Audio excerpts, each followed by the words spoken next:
Good morning. Used to this being an afternoon. Good morning, and welcome to the Polk County School Board's work session. We will now call the work session for March 10th, 2026 to order. Thank you to our staff who are available and accessible to help address any questions. As a board, we strive to work with you to ensure we achieve our mission to provide a high-quality education for all students. I would like to start by reading our Who Are We statement. We are the Polk County Leadership Governance Team. If we were to pick one phrase to define us, it would be student-centered, because when we come together to work, we lean on our diverse backgrounds and experiences to ensure that our decisions are focused on providing a high-quality education for all students. The four most important things to our governance team are operating with integrity, respecting our students, staff, families, and each other, establishing a culture where stakeholders feel valued, supported, and have opportunities for personal and professional growth, and supporting an approach of continuous improvement to ensure student outcomes. Collectively, we will need to work on behalf of the children we serve and find avenues of agreement so that we can govern the district in an effective manner. There is no acceptable alternative. We will always collaborate in a respectful manner in order to enhance opportunities for each student and staff member. We will not disparage others. Our students will thrive because we will remain committed to supporting the whole child. We hope to engage and empower our students and stakeholders to create a community of lifelong learners. At this time, I would like to turn it over to Superintendent Hyde to lead us in our work session today. Just asking for your patience. I apologize, Mr. Chair, members of the board, but my board docs keeps logging me into the city of Athens as it did last time. So what's going on there? I don't know. Maybe, I don't know if there's something y'all need to tell me. Good morning, everyone. And board members, as you know, we've had a little bit of a busy day with Floral Avenue. So last Friday, I'll start just by recognizing the staff from Floral Avenue and our own district staff. We had a reunification event. As you know, we had to move Floral Elementary School across the street because a semi-tractor trailer had hit a low-power, low-voltage line, typically associated with telecommunications or with cable, that ended up snapping the top of the pole. And it was hanging there precariously, and they were worried that if it broke, that it would take out all the power lines and create a hazard. So we relocated students.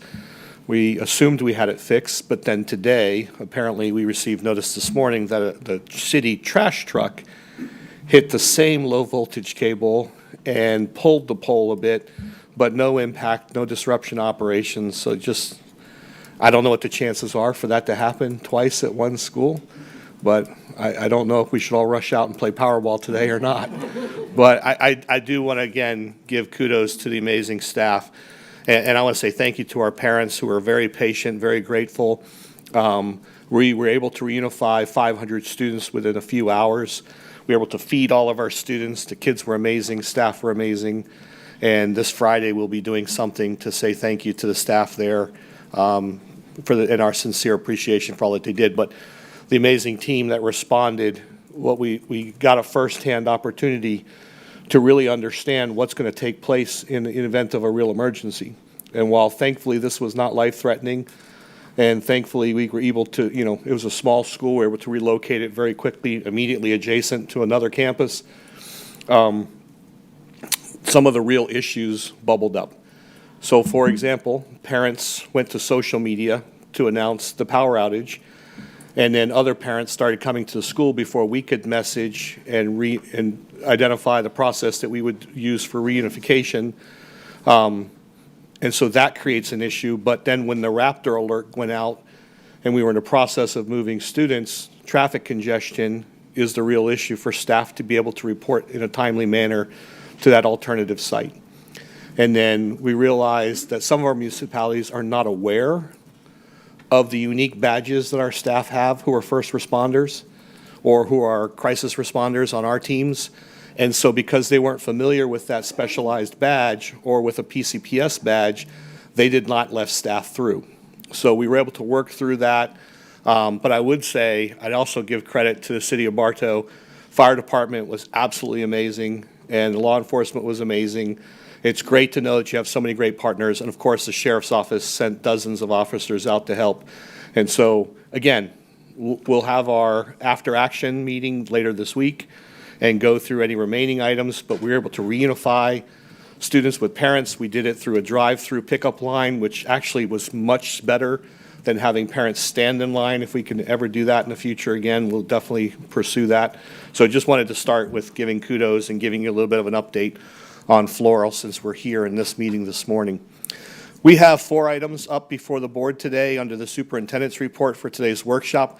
The first is information for the board on pre-K and summer learning sites for this summer. So I would invite Mr. McNaughton, Lori Allen, Ms. Ferens, and Ms. Clark. I'm not sure who's actually presenting. It looks like Joe is. Who are going to share with you the information about these sites. And this is just as an FYI for your reference. Good morning. Honorable Board Chair Sharpless, Honorable Board and Superintendent Hyde. Pleasure to bring our staff here, and we're going to start off with our pre-K update. So I'm going to bring Dr. Lori Allen and Rebecca Ekman to really talk about what's going on for the 26-27 school year in pre-K. Good morning. Good morning. Good morning. Okay, I don't know how to do this. Do you hit that thing? Oh. Okay. There we go. There we go. Good morning. So there's a couple of things we want to start with. Our successes as in the past, we are continually staying fully enrolled for Head Start 942. However, the fully enrolled is not just Head Start. We have to report that for the feds, but every program has been fully enrolled with approximately 1,000 kids sitting on waiting lists. So one of the big things that we've done with partnership with Early Learning is we've increased the students with disabilities accessing general education pre-K classes. And you can see the data shows you that back in 22-23, we were only at about 4.6%. And currently this year, about 12% of our students with disabilities are included in the Early Learning Childhood, whether that's Head Start or VPK. They're getting their services around students that are non-disabled. So that's really exciting number to see grow. We track it growing every month. It gets bigger. Another important thing about that is the federal regulation requires a minimum of 10% be enrolled in the Head Start program. In the past, we have seriously struggled getting that. And 2 years ago, we had to ask for a waiver. This year, we opened the doors at 9% and we're well over 12 just for Head Start.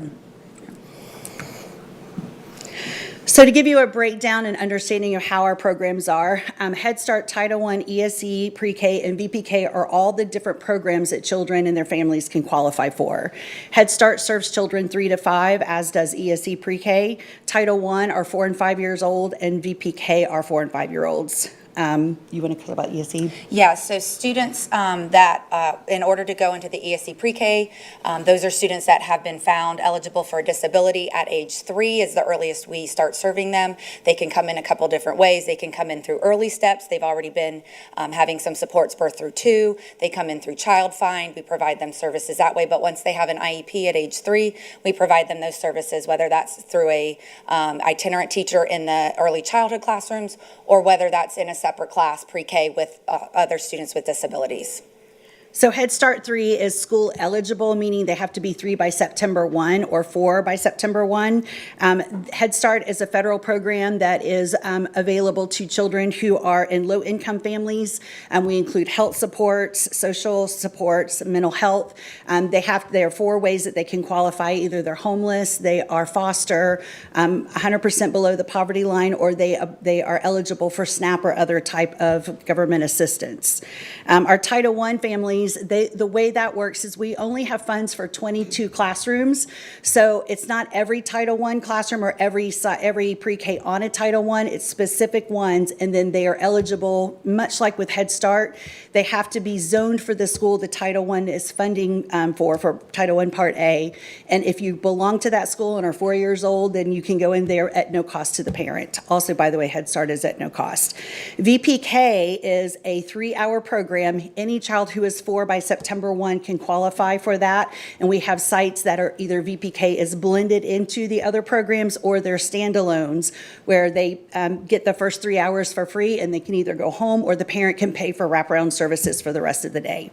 And just to clarify, when a child turns 3, it doesn't have to be by September 1st, it's by their 3rd birthday. So we provide services to students as soon as they turn 3, all the way up until they enter school. So these next few pages are just the breakdown of how we have chosen to put school classrooms on school campuses this year. To give you an idea of how we've decided with the 3 programs that are under the early childhood is that we looked at our schools that were the most needy populations, and those are the schools that we put Head Start sites on. Then the second round was where we put our Title I, and the third round is where we put our VPK. Some things that we had to consider is not only the number of children, but the number of spaces that we actually have on campuses. Unfortunately, if there's not a place to put them, it doesn't really matter what the need is. What we're seeing is on the east side of the county is where we have the highest need. It's where our highest numbers of classrooms are needed to be, but it's the least amount of space. So these are all the different regions. All right, so what we're going to continue doing for this upcoming school year is we're really going to increase the collaboration between our ESC pre-K department and the early childhood department. We have staff who are working very closely together. We're training, cross-training coaches and ESC facilitators to understand what goes on in pre-K, what they need to know in regards to classroom management, what they need to know in regards to standards, developmental milestones. And so we're really continuing that partnership in order to increase the ability for students to access the general education classroom. That's it. Want to talk about curriculum? Oh, yeah. We wanted to add, we have just recently, last week, did our curriculum review. It was time for our 5-year review. We had a number of people. I think there was about 7 or 8 people total. We included the Teaching and Learning Department. Victoria McKenzie joined us. We asked the Early Learning Coalition. Dr. Hugh Tech and Cheryl Kelly joined us, as well as the Coaches for Early Childhood, the partnership with ESE and ourselves. And we had 4 different companies come and present. We are deciding to go with Frog Street, which we're very excited about. Because I looked at it a few years ago and they have really stepped it up. And the important thing about this was that we all unanimously agreed together what we liked about it. But the Early Learning Coalition was a very significant part of the discussion, and they are actually going to follow suit. From what I understand, they are intending to do along the same lines of what we're doing, because they believe what Polk County Public Schools is doing is really important and leading the other private providers along the same route. All right, any questions? Ms. Miller? Hi, good morning, thank you. We've made progress. We've struggled with this for 15 years that I'm aware of. So I appreciate the progress being made. When you have the pre-K classrooms going into gen ed, or that inclusive piece going from 4.6% to 12%, my question is, the supports are in place to make that successful? Because as much as we want inclusion, if we don't bring the supports, we've seen that it doesn't lead to positive outcomes. So can you talk a little bit about the supports that will be provided for that large of an increase? Yes, so we have increased the number of itinerant ESC pre-K teachers. We now have 6 to cover the expansion of the number of students that are going into the gen ed classrooms. As we monitor that and those increase, we'll increase the number of teachers that we have so that their caseloads don't get overwhelmed and they're not having to travel to multiple schools. We are working with the ESC coaches, with our teachers, with our facilitators on providing some of those classroom management supports, understanding what's going on there. The data collection is being done by both the coaches and the facilitators to ensure that the interventions are being put into place and that IEPs are being followed. And if a child is not being successful, an IEP meeting team comes together to determine what additional supports they need, or do they need more intense supports in a different environment. And with the supports in the pre-K rooms, on the other end of the spectrum, when you have pre-K units with 17 kids and 13 of them aren't toilet trained and they need help feeding, the curriculum hours are so minimal in those units. How are we supporting those teachers? Can you talk a little bit about a written plan so they know how to ask for help? Because by the time I get the phone call, or the superintendent gets the phone call, it's usually crisis at that point. So can you talk a little bit about the teachers and the principals, how they... Like we would K-12, where we actually decide what level of support they need and then figure out who's the most capable of providing that support. Thank you. My last question is on page 3. It has the number of hours that are funded. Can you talk a little bit about related services in those units? Are those provided in those 4 hours, or or is that additional time? So that's additional time. Okay. That's just what is funded. ESC pre-K is an unfunded mandate, so we don't get the true funding that we need, but that's additional time. Thanks for saying that for me. Thank you. Mr. Sharpless?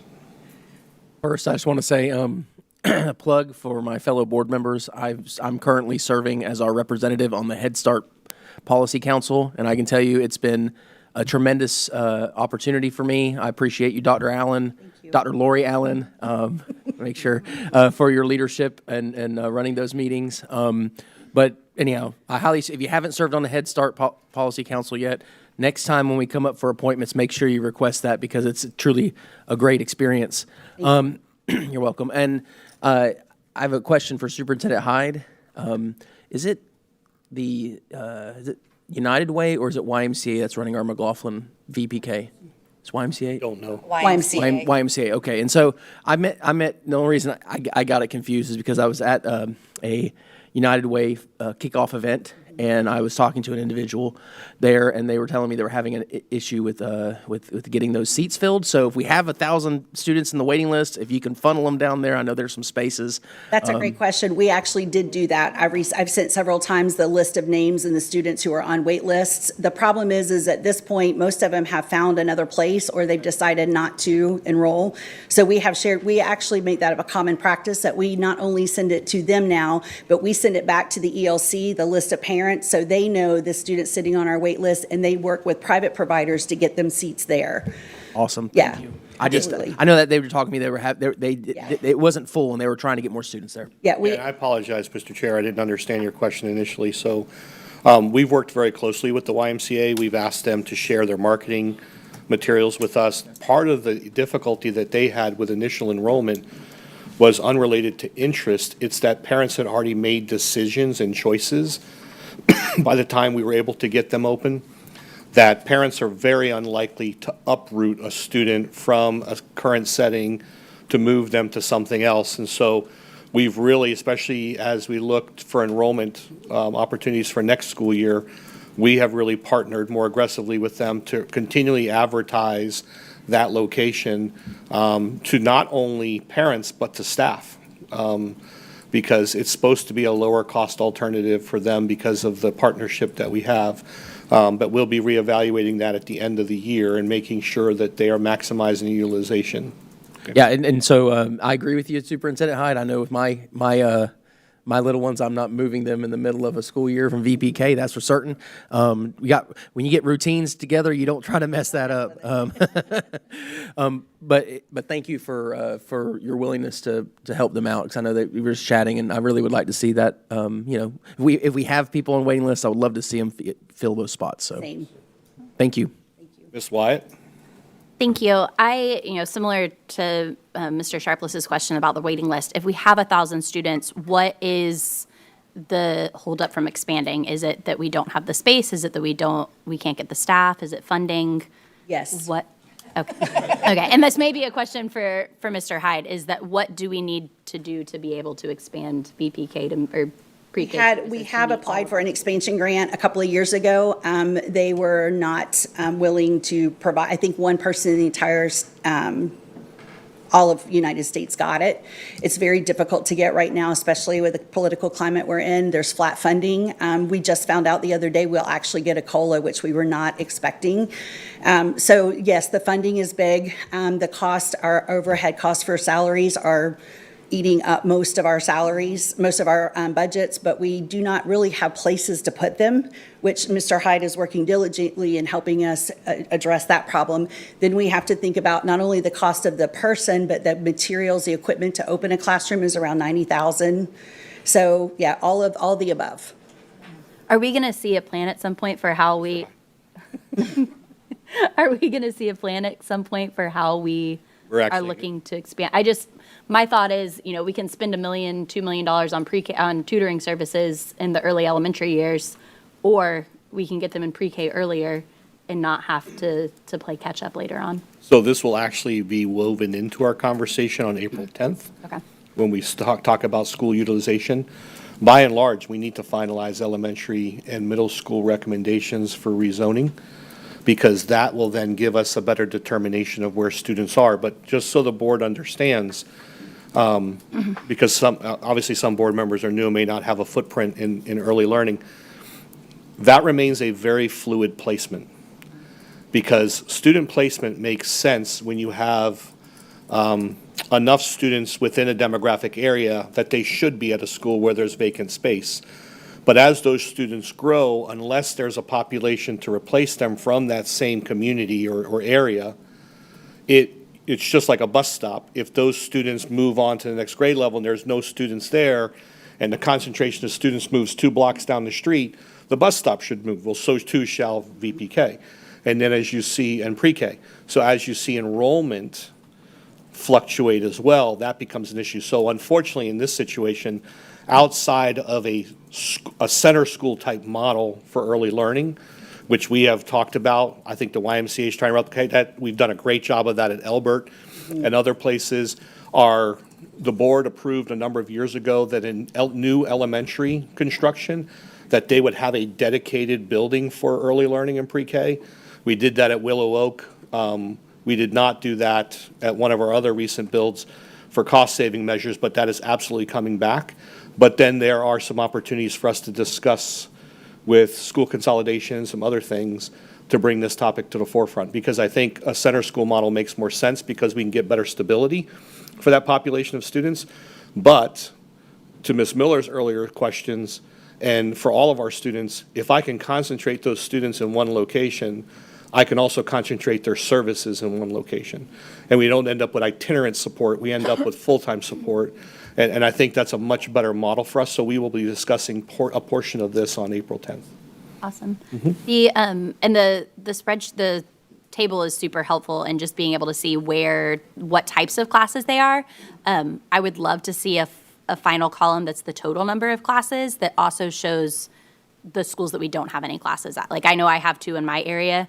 I don't pretend to know every elementary school in Polk County off the top of my head, because I can get that for you. there's Have just that. no way. So it just would be helpful to see where else they are not. Dr. Allen, if you'll send that to my office so I can make sure the whole board gets it. Absolutely. And then this is more of a curriculum question, so feel free how to direct it. And I asked Superintendent Hyde about this last week, because when we had some visitors recently on our campuses, there was some concerns of how much technology is being used in pre-K. Specifically, students just having access to iPads during their circle or center time. There was one classroom where they went into on their tour, and they were doing heads, shoulders, knees, and toes, but they just had it up on the screen and had Yeah. somebody else leading it instead of the teacher actually engaging and leading it. How does is it Frog Street? How does that address? I love that question. Technology. So, one of the drawbacks of being spread out among different schools is that we don't get to get in the classrooms as often, and we do have teachers do things the way they like to do it.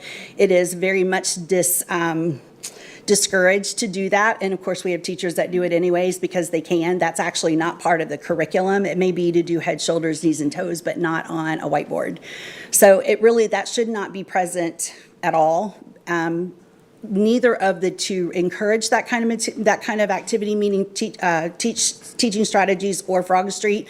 But one of the things we did notice that we really like is there's a lot less technology with Frog Street, including the fact that we get actual paper materials instead of having to download everything from the cloud, which the teachers don't necessarily like. I don't like that with the other program.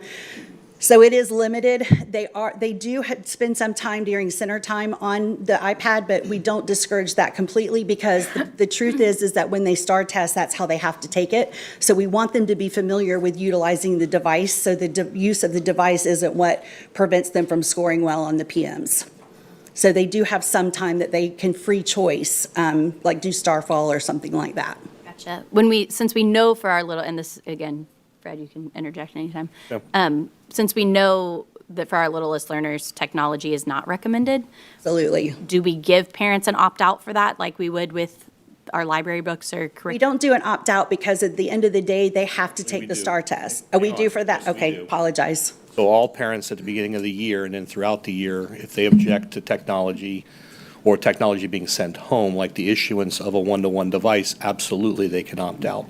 There are some critical components, though. So as we talk about this, it's going to be more about managing the use versus eliminating the use. Because some students, for example, may require speech-language therapy services, and they may require it to be done remotely. And we'll talk about that again at a future meeting. Or they may need to interact with some type of social emotional, which what this program does include is there's some social emotional behavioral components to it, but students may need to work on that during independent time or with a teacher. So there's a little bit more to this, a little bit more nuance to it. But as far as and I think the example you brought up earlier, why are we including the iPad in their center rotation when it should just be explicitly linked to a curriculum resource or something that's more for enrichment and or for intervention? And we'll talk more about this because if the board remembers, we brought forward an initial proposal to cap the total number of minutes that students could access devices. And we are pulling that research data to validate the research, quite frankly, because I know there was a lot of media attention on a report recently about technology use, but sometimes, the proof's in the pudding. I want to make sure that we read that and that it was a validated study and that it was done correctly and it's not presumptive, because I think we have to do our due diligence as well. But Mr. McNaughton and I just spoke about this again the other day. So I think we can provide parents with safeguards and those bumper rails, but they do have an opt-out option. They cannot opt out entirely of certain pieces because that may be part of the child's 504 or IEP or other things, but that would already have been agreed to with the parent during those meetings. So I'm giving you the best explanation I can that yes, but they can opt out of a one-to-one device, period. But there are certain usages for them right now that we do incorporate into the classroom setting. But as far as it becoming an enrichment tool during center time or free time, that is something we absolutely should be restricting far more access to. And the example you used too, just for clarification, while it's not ideal for someone to simply put up on the screen a brain-based activity, brain break, I also don't know, you would know better, having been in the room. I'm a little cautious to answer that sometimes because I don't know if maybe that individual teacher may have a physical limitation as to why they couldn't do it, right? I'm assuming best intent, but definitely something we can address. I'm glad to hear Dr. Allen share that she is addressing that, and we'll be sure to reiterate that. Do let me clarify. When I said no, I mean I should have been clear, we don't do one-to-one devices, so we don't send those home. That's the way I was thinking that your question was. And to your point, we don't say that it's detrimental, like it's not going to kill a kid or cause something bad to happen that they use it. It just needs to be limited. So to Mr. Hyde's point, before we would be upset if we were to walk in and see a teacher using it, we would want to know the purpose behind it, how often it's being used. It would just be monitored. But we're not leaving that up to parents for our pre-K students as to whether or not they want them to be on devices at all. Well, I think once we bring this back before the board, before the summer, to discuss this topic further, we can establish those timelines or what the board feels would be appropriate use of technology at the early grades. Then we can have those conversations and an opt-out with parents. Because here's the difficulty is going to be, how do we then provide that same curriculum access that otherwise would be delivered through the technology by the individual teacher? That's something we just have to work through. So I think this is a larger conversation for the board. Okay. Thank you. Yes, ma'am. Ms. Wallace? Good morning. Thank you, Superintendent. Thank you all for presenting. We don't have to get into it today, but something I desire to learn more about is the longitudinal data on how this impacts student learning, as they matriculate into kindergarten and up. And I only ask that question because there's been a lot of chat in Tallahassee over the years about Florida's investment in VPK, and that what we see is that there are some initial gains, but if the students have a lot of disadvantage or they still require consistent support year after year after year, and the way our system unfortunately works is sometimes that consistent support isn't there, and those gains can fall off after third or fourth grade. And so I'd love to know if we have any evidence. Obviously, when a student gets high quality learning and early learning, that helps them for success. But more, are we setting it up to where that help ends up being sustainable and longer term in terms of their long-term trajectory? So do y'all have any comments on that, or is that something we could explore more when we revisit this at a future meeting? I definitely will need to revisit it, but I will tell you that we have the last 2 to 3 years we have been tracking. One of the issues we have is that the state system Renaissance that they test with STAR does not hold historical data. So it's been difficult for us to continue following that through. However, with the SAP upgrades and the different things that are changing, I'm anticipating that it's going to be a lot easier to try to track that. We have been doing it individually, internally, specific schools in particular that are questioning whether pre-K holds any value on their campuses. But overall, I can tell you, yes, there is an impact. I've read this study several years ago about the third grade fade out. I have several theories on that as well, but now's not the time for that. Right. But yes, I absolutely believe that we can show, we can show you that the data from PM2 of last year to PM2 this year, and the students that are already making significant growth, just the fact that we have more children in our inclusion classrooms, the fact that the children that are in those classrooms are in some cases outperforming the gen ed kids without IEPs on the PM 1 and 2. So yeah, I believe we definitely have data we can pull. And as the years go and we have better systems, we'll be able to pull that easier. Great, yeah, and if the state won't track it for us, there's nothing stopping us from following that Correct. for ourselves and making adjustments as we see fit, which is Correct. excellent. Awesome, thank you. You're welcome. Dr. Allen? Dr. William Allen? It is so confusing, just so you know. This is great. It's clear we have a need in this area, and I appreciate the vision, just the data that we're seeing and we're discussing. It's refreshing. And just a reminder, I mean, this is part of our referendum discussion. This really helps us as we're communicating this out to our community as well. And then I think the technology conversation is quite fun as well, and hopefully we'll have more discussion around that. I just wrapped up Technopoly, a book by Neil Postman, and my students were like, "Why are you reading that? Because it's so contrary to everything that you teach." I'm like, "Well, it just gives me a balanced perspective. I'm all about technology and adopting and utilizing, but it's always good to have a contrarian perspective as well." I was curious on the Bezos Academy. I don't see it in here. I know there's 5 classrooms that's attached to that. Do we have a soft launch, or is there a projected date on when that is opening? Mr. Hyde, do you want to address that? Go ahead. From what I understand, they have soft open. They have already sent out their applications. I think they got theirs out a week or so before us. Okay. And everything I'm hearing is that they're filling up and it will be opening the next school year. Good. Good. Another just touch point Yes. around this as well, which I think is They've done a great. good job with their marketing as well. Yes. So they are seeing a slow, steady increase in the number of students, and I have a feeling they'll hit capacity and develop a short waiting list here in the near future. And as that happens, we will be we've already removed our classroom off that same campus because we want them to have that whole area. We will move, that's one of the reasons, to Mr. Hyde's point, it's one of the reasons that classrooms change every year on campuses is because we really look at the need. And so if there's a class that we had a difficult time filling because we didn't have a wait list, then we moved that classroom to another school who did have a significant wait list, as long as there's space. Great. And I think that's actually was one of my questions when I look at the list. Are there particular schools that aren't necessarily hitting that wait list? So just to hear how you shift that, I we appreciate shift them. that. Tell me just one thing, like a bite around the Frog Street curriculum that just appeals to you. Obviously, it's been top of mind for a while.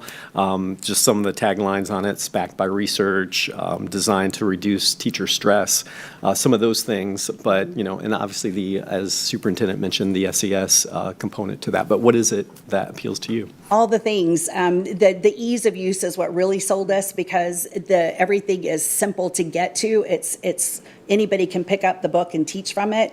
But the piece that I really love is the conscious discipline, the social emotional piece. I used to be a trainer for conscious discipline. Dr. Becky Bailey, who wrote that program, is from Orlando. She was a professor at UCF, so she gets Florida standards, Florida rules.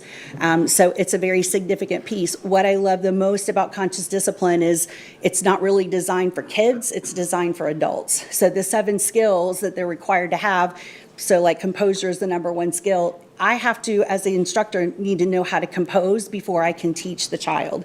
So it's really about teaching the teachers, the adults, those skills, and they're things that are lifelong. Yeah, Yeah. indeed. So thank you all. I appreciate your work. Thanks. That's it, Superintendent. Thank you. Thank you, sir. Mr. Keys. I'm going to go ahead and echo what everybody else has said. Thank you for the presentation, very valuable, and I think that early childhood education really sets the cornerstone for student success. So I think when we talked about, and mine's going to be directed towards technology because we've talked about it, and I'm excited about it actually. I think it's valuable in the way that we test when they get into kindergarten and through there and they start doing those PM1s and PM2s, and to have familiarity with the technology helps a lot.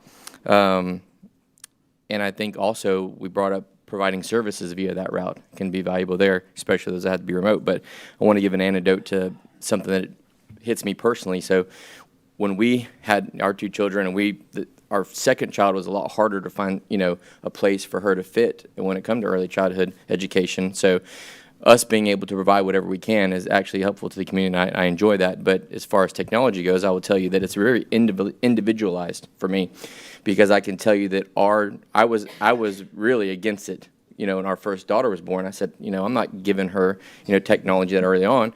And her Uncle Daniel, tech guy, he said, no, she needs an iPad.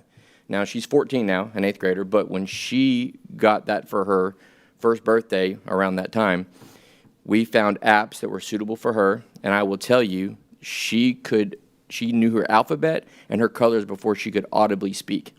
Through those apps, we would say, hey, what's B? Show me orange. Shapes, show me a triangle. Before she could audibly speak, she could point those things out. So I think it's very individualized, but there is definitely, if used the right way, can be such a tool to early childhood education. So kudos to you and your team, what you guys are doing. I think it's fantastic. I think the more and more we see this grow, we can analyze the data and successes of that, that it's going to overall going to help the district out, and we'll see gains in that. So thank you for what you do. I appreciate it. Thank you. Ms. Fields. Thank you. My comments were going to be similar to Mr. Keith. I think that we have to monitor and evaluate and make sure that we're not doing too much. However, I know that it's important. I know at Girls Inc., some girls have even problems working the mouse. And so as they get ready to take the test, they need to be able to utilize those skills. So I definitely think it should not be anything that we downplay. My question is Head Start. What is the window of time when the kids have an opportunity to be in Head Start? I know it's not year-round, but what is the calendar? We take applications all year. We usually will stop around March for this year. So the end of this month, we won't take any more kids for this year. But if they're 3-year-olds, they can go ahead and register for next year. So when a child turns 3, if they're 3 by September 1, they can apply for Head Start. If they're 3 and they get into the program, they can stay for 2 years. So did that answer your question? No, when is the first day of the Head Start program for Oh, the same, school the year? first day of the school year. It runs the school calendar year. Okay, and then what happened to those babies during the summer? Typically, what happened? That'll be our next presentation. They're offered the Early Bird or the Summer Bridge program. Okay, and then my question would be how many of those kids actually take advantage of that? But I'll wait for Yes. them to do their Thank you. Yes, Okay, no further questions. Thank you, ladies. wonderful. Thank you. Mr. McNaughton. Okay, so for Board Member Fields and everyone else, we're going to be talking about the summer learning programs for this summer. So I'm going to bring up our elementary lead, Tammy Ferens, and our secondary lead, Angie Clark.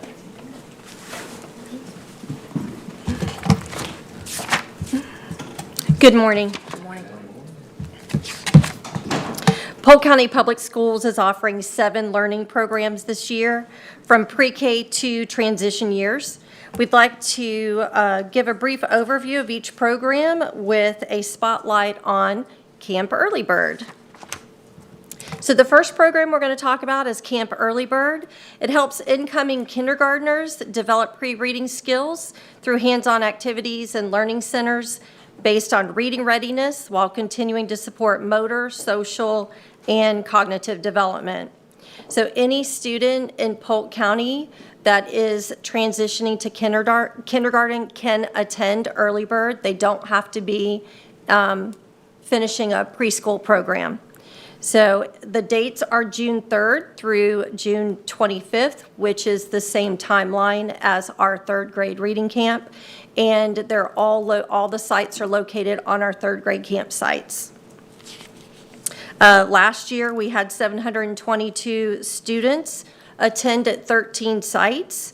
And this year, we have 738 seats available at all of our third grade camps, and we have 41 classrooms.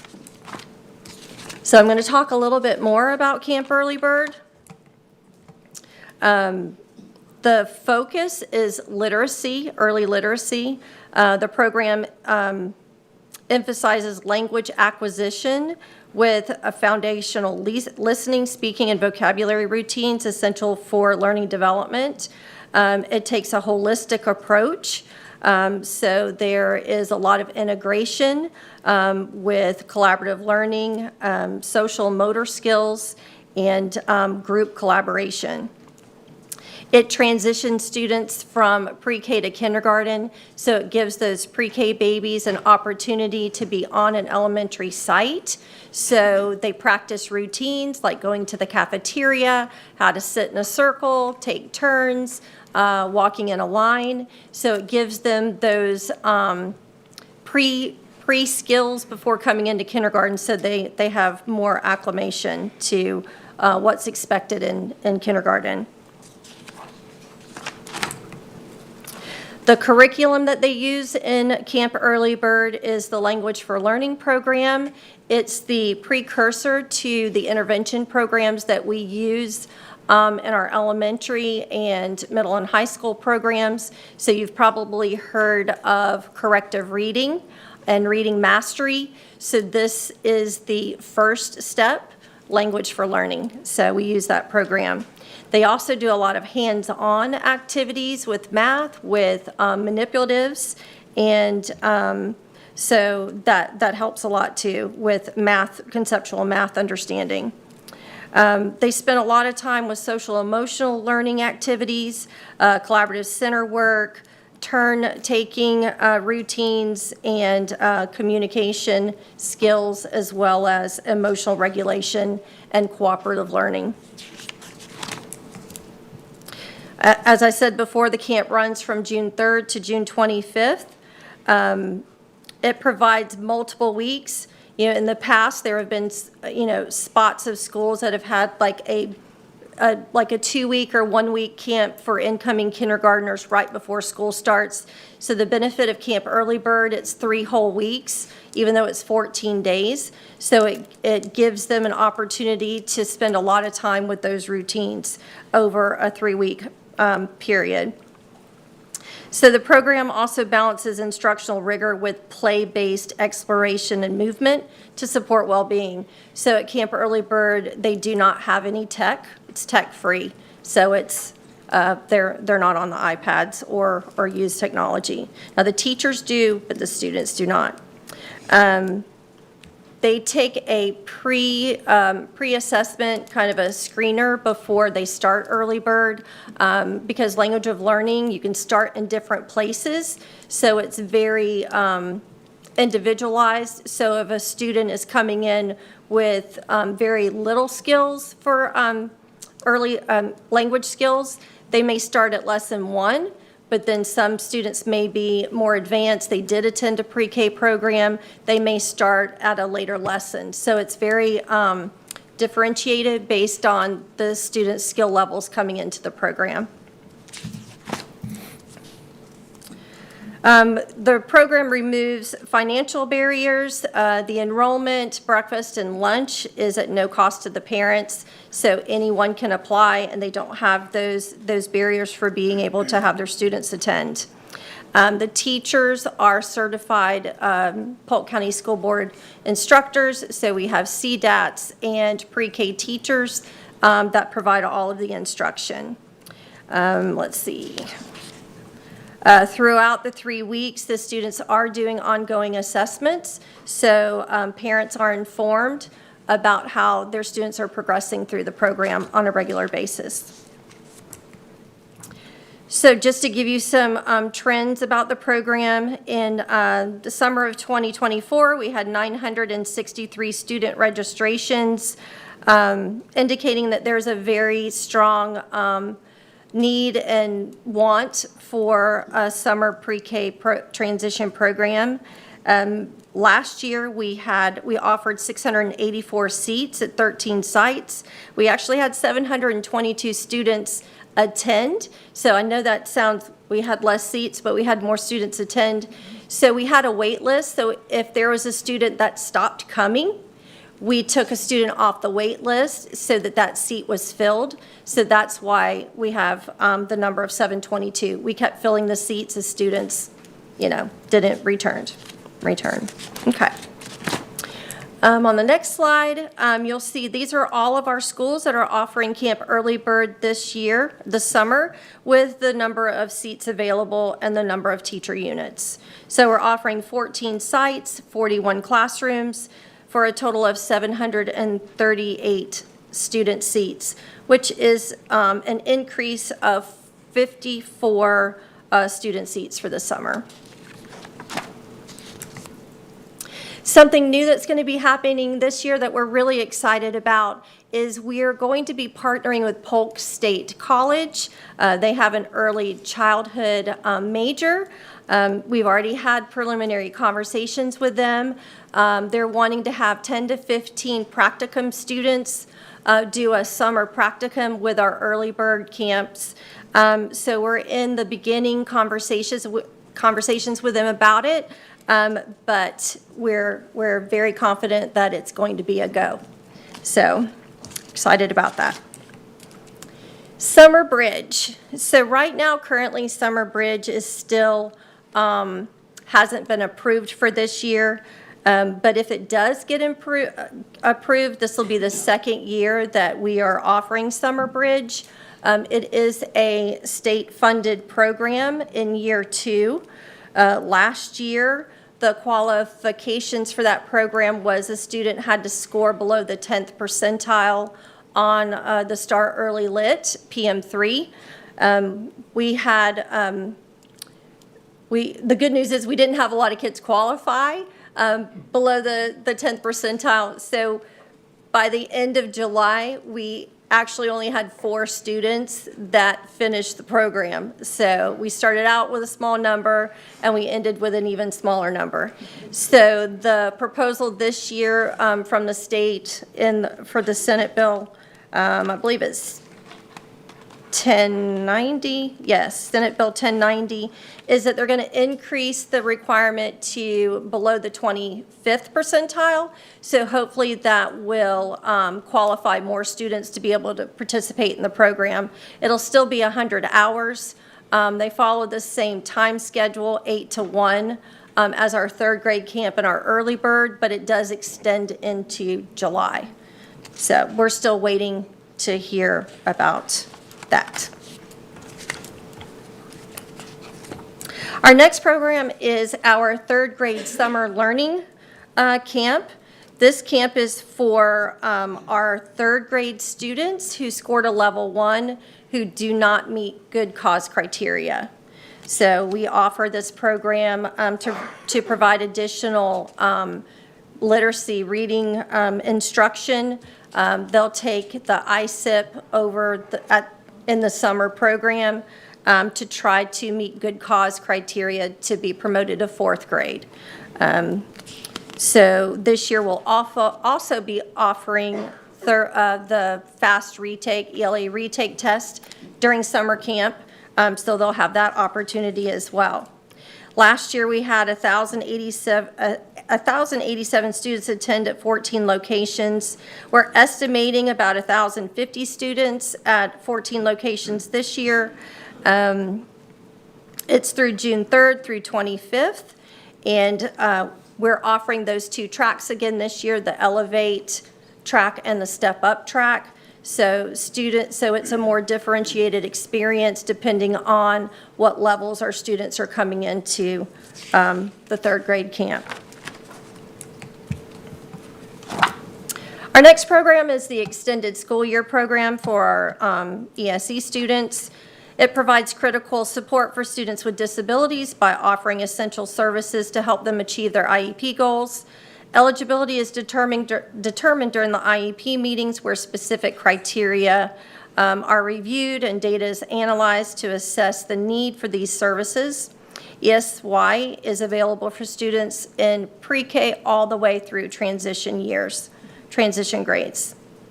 Last year, we had 297 students attend 10 sites. This year, we're offering ESY at the 3 center schools and then additional 3rd grade camps. We've increased those sites this year, so it'll be at Alta Vista, Laurel Elementary, Lena Vista, South Point, Highlands Grove, Churchwell, Rochelle School of the Arts, Stevens Academy, Frostproof Ben Hill Griffin, and transportation is provided.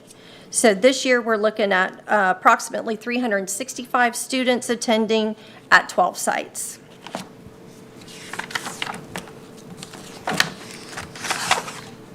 I think I skipped 2 slides.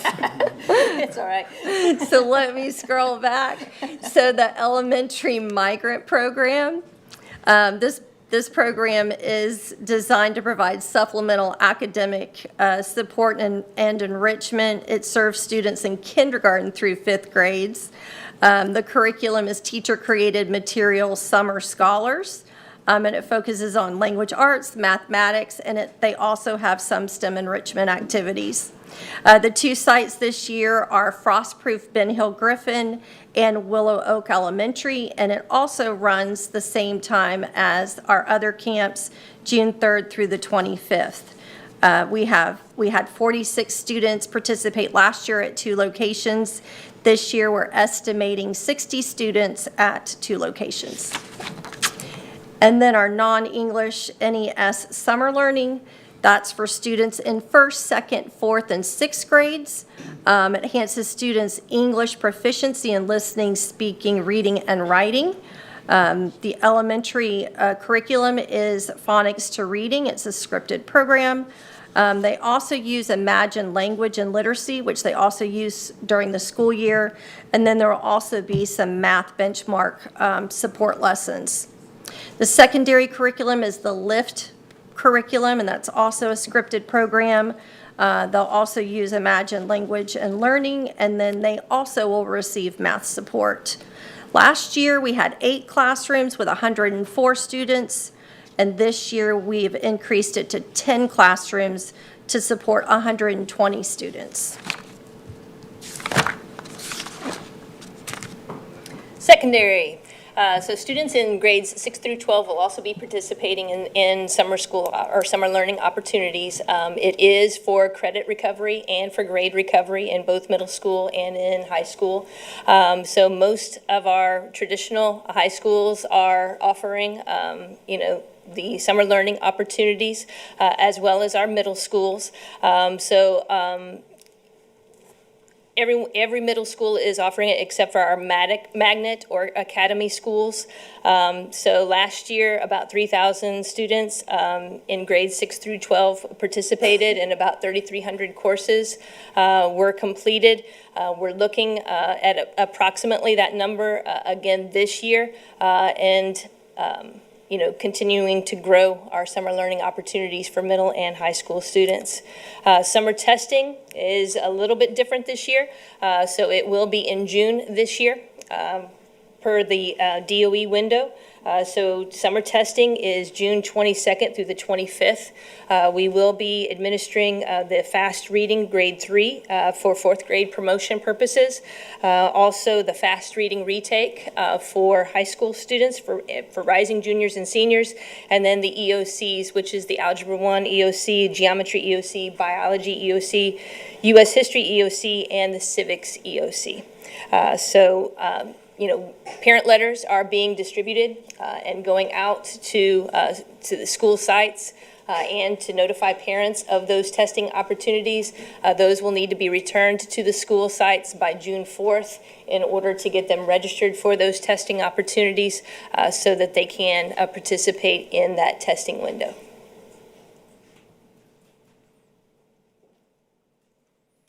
Okay, Ms. Miller? You guys went through that whole thing without, so my questions, I have a couple that fall into different categories. Yes, ma'am. Do we know why the Summer Bridge program has such low participation despite the students, so many students qualifying for that program? I can, Joe knows. just last year for the Summer Bridge program, when it was the 10th percentile or below, we had, I believe, 8 students in the district qualify. Now, this also includes outside providers, and we cannot have, we can do some communication with the outside providers, but the communication was the big part. We actually raised it to the 20th percentile and under. We got a waiver from the state allowing that, and it really was a total of 20 kids probably qualified district-wide. So it was a very small amount, and for instance, some of the ones that were in between 10 and 20 were already in the Camp Early Bird. You said the barrier you had with the communication with outside programs, meaning that the students were in other programming? For instance, there was a private provider for pre-K. Right? That still falls under our umbrella, so we had to have the head of their program contact their parents because we don't have a direct line to their parents through the only way we had to do is working through the Early Learning Coalition. Okay. For Camp Early Bird, the demand is obviously very high. Are we exploring expanding that program to more sites? It's actually been expanded every year. Okay. I can re-forward that to the board. I've shown the growth of the program each year. Yes. So we do it based off demand Okay. because of the costs for staffing and transportation. Okay. Yeah, I figured that was planned. That's how we were planning because the need does continue to be shown there. I do appreciate the presentation and all the information that was shared because I think it helps tell our story. Can you give a little bit of info on how you measure impact of these programs to know that what's being facilitated in the programs is working for our students so the gains are shown? Do we measure by star date? Like, what do we do to show the impact of these summer programs? So, for example, our third grade summer camp. I talked to you last year about 2 years ago, we looked at the data and we realized that there were kids that were being successful and there were kids that weren't. So those kids that are promoted out of summer camp into fourth grade, and then there were students that were just struggling, because they came in with a lower, scale score. So that's when we said, well, we need to have 2 different tracks for those students. So one is a more foundational track to give support in foundational skills, and the other track is closer to what they need to get to the fourth grade. So we're constantly looking at our programs to see the impact of what we're doing in the summer. For example, we have 14 early bird sites now. 2 years ago, we had lots of early bird sites. We had lots. That's really quantitative, isn't it? We had, hang on, I can tell you exactly how many. We had 33 sites across the district. So not just our third grade camps, but additional ones. So what happens is you have to have a guardian on all of those sites. So, and then it didn't, we had fewer numbers. So we had more sites, but they were populated with fewer students. And part of the problem, part of the goal with Early Bird is to create an environment where they are practicing socialization skills. So if you have a unit that only has 5 kids, you're not doing a lot of socializing and learning those socializing skills. So we narrowed our focus to the 14 third grade camps. So the classes are larger. They're more close to the 18, so that they do interact with different kids daily, and they practice those socialization and social emotional skills. So the measurable outcomes vary by age. So at secondary, obviously, the measurable outcome is course attainment. And those numbers were included in the presentation. I think it was 3,300 courses were mastered by those students over that summer period of time. So that's the outcome measure.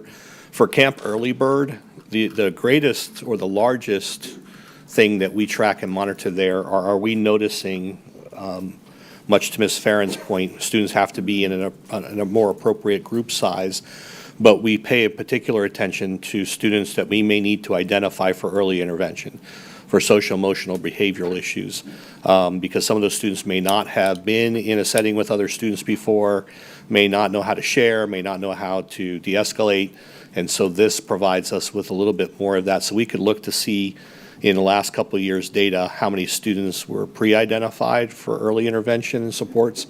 That's one thing that we track, but there are no academic outcomes tracked there specifically, other than possibly letter attainment and some other things, but we'd have to look at that more closely.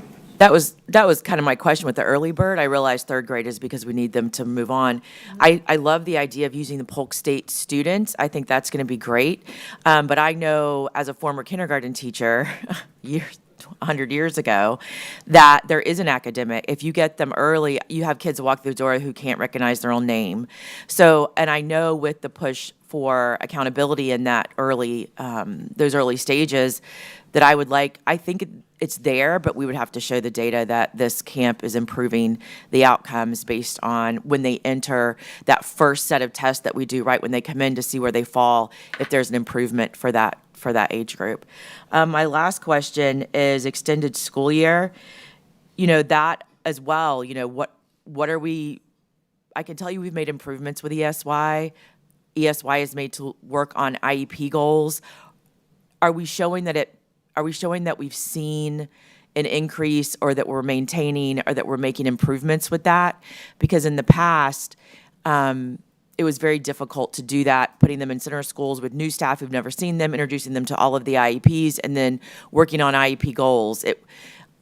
To be very honest, it was more of a social maybe for them. It was a break for their parents, but that's difficult to do with intentionality for all of those children. So I would like to know that we are, when you do have these programs, that there is some accountability for the outcomes of what's being provided during that time.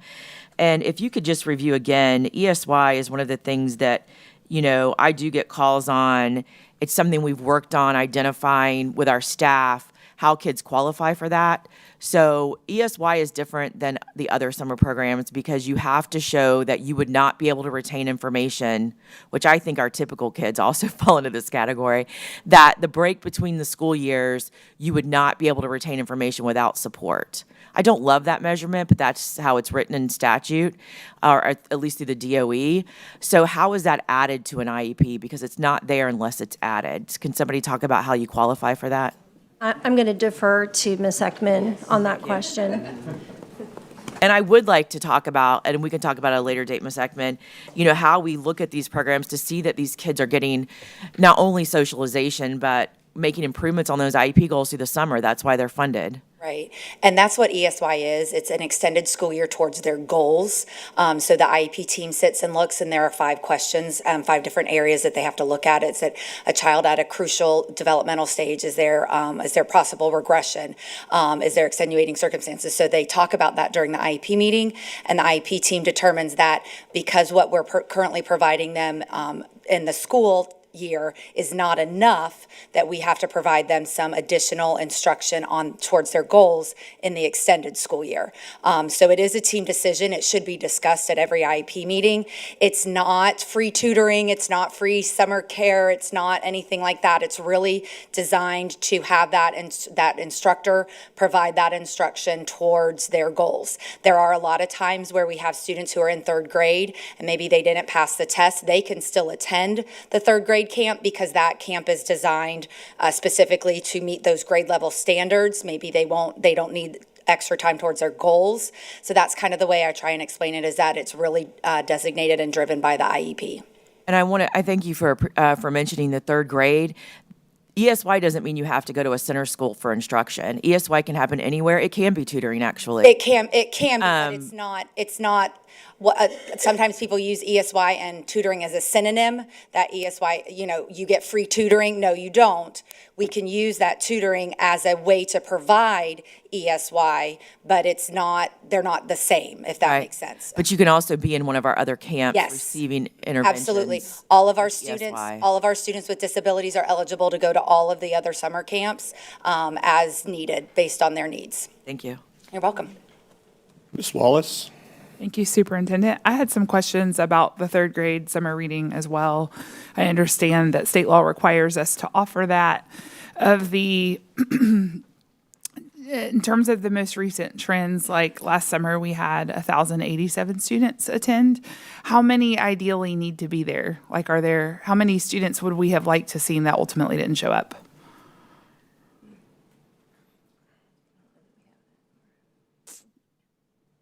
I don't believe we have that information. Okay. But we can get that for you. Are we able, is there a delta between who we serve and how many we're able to serve? Like we had 1,087 show up, but do we have the funding to serve more than that?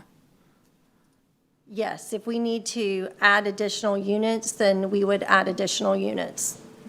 And I'm asking because if we don't get all the ones there, can we open it to twos? Can we have principals refer us to, or just like y'all were talking about with the early learning?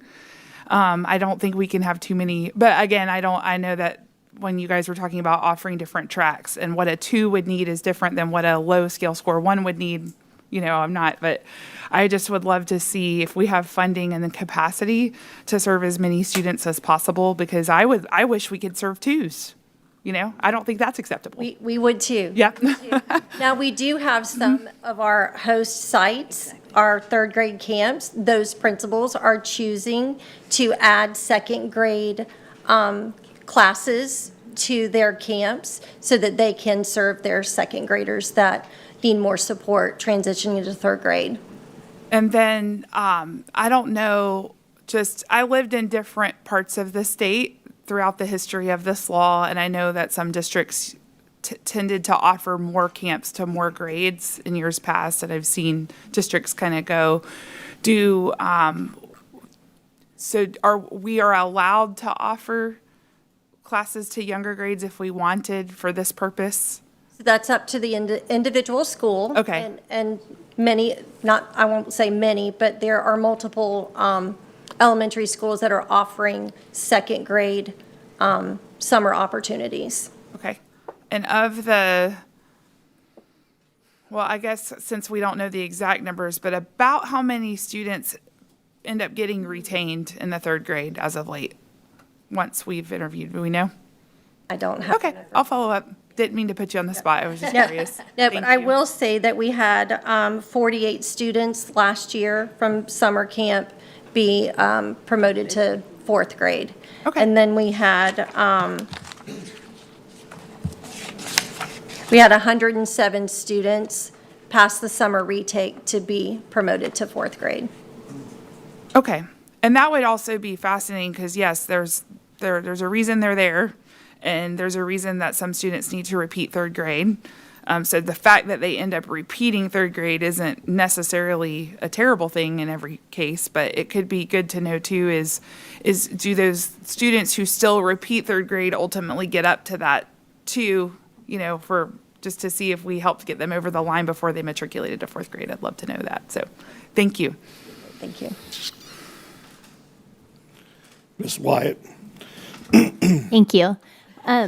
I know, and Superintendent Hyde, this may be a question for you. We had in previous years, or we had piloted in previous years, doing the kindergarten ready for that was eligible for any student getting ready to start kindergarten. That was like a week they got to come in. Is that That's different? the Camp Early Bird. That is Camp Early Bird, but it's not available for any incoming kindergarten student. Is that my We understanding? do have a cap based off of our staffing and our allocation, but again, each year, we have grown the camp. If you recall, I think even during year 2, We actually ran 2 camps back-to-back because demand was so high, but now we've really focused on just expansion. So if the demand is there, and this really was, we had very low interest in year 1 until the word got out 1 or 2 weeks into the camp, where parents started responding regardless of our marketing and our messaging to families. And then it has grown, like I said, every single year with parent interest, and we've just gotten more sophisticated with our messaging and marketing to get to those parents who, because some of these parents have no footprint in Polk County Public Schools. So with an incoming kindergartner, they're not on our distribution list per se, but now we have the ability to maximize some things in social media and through some of our established partners, like the Early Learning Coalition and others, will make them aware of the Camp Early Bird. So I would love to see that program continue to grow, but ultimately it becomes a conversation of finance. You know, and to Ms. Wallace's point, we would love to serve as many students as possible every summer, but we may have to, in the near future, consider a fee-based summer program for credit recovery and for other options. Other districts are doing that. It's unfortunate, but we do have limited resources, and our resources really need to be focused on during the school year interventions rather than summer intervention. I'm a big proponent, as you know, for early learning and getting those students in and getting them identified and getting the supports they need so that when they do transition to kindergarten, they're in a much better position to be successful, and that teacher has a much better portfolio on that student to understand who's coming into their classroom. But that has, at some point, we may have some diminishing returns because the finances just aren't there. That's the unfortunate part. Thank you. That was my. Hence the reason why 5% of the, should the referendum pass, goes to early learning programs and support for those, because this is absolutely an area of need. So thank you, Ms. White. Thank you. And then my last question was on the summer testing. I know this has come up a few times this year that students are sent into total panic because they don't pass a test in their high school years and are immediately told that, well, you can't take your elective next year because you haven't passed. How are we making sure that we communicate these opportunities to students that may need them? Go ahead. Speak, I mean. This is your former high school principal. He can tell you exactly how We didn't get any complaints from your school, just so you know. But no, most schools, if not all schools, will be, looking at the success we've had with graduation rates over the last couple of years and continuing to want to build upon that.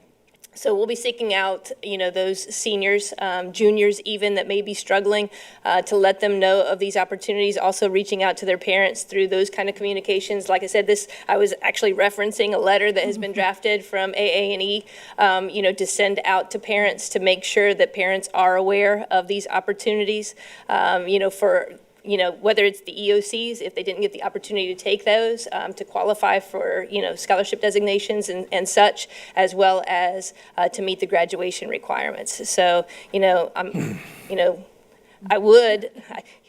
not going to assume, but, it's going to be encouraged that all high schools put that, heavy marketing on their social media outlets, as well as parent communication through all of their avenues that they can communicate with parents, and then obviously sending the letters home as well. Thank you.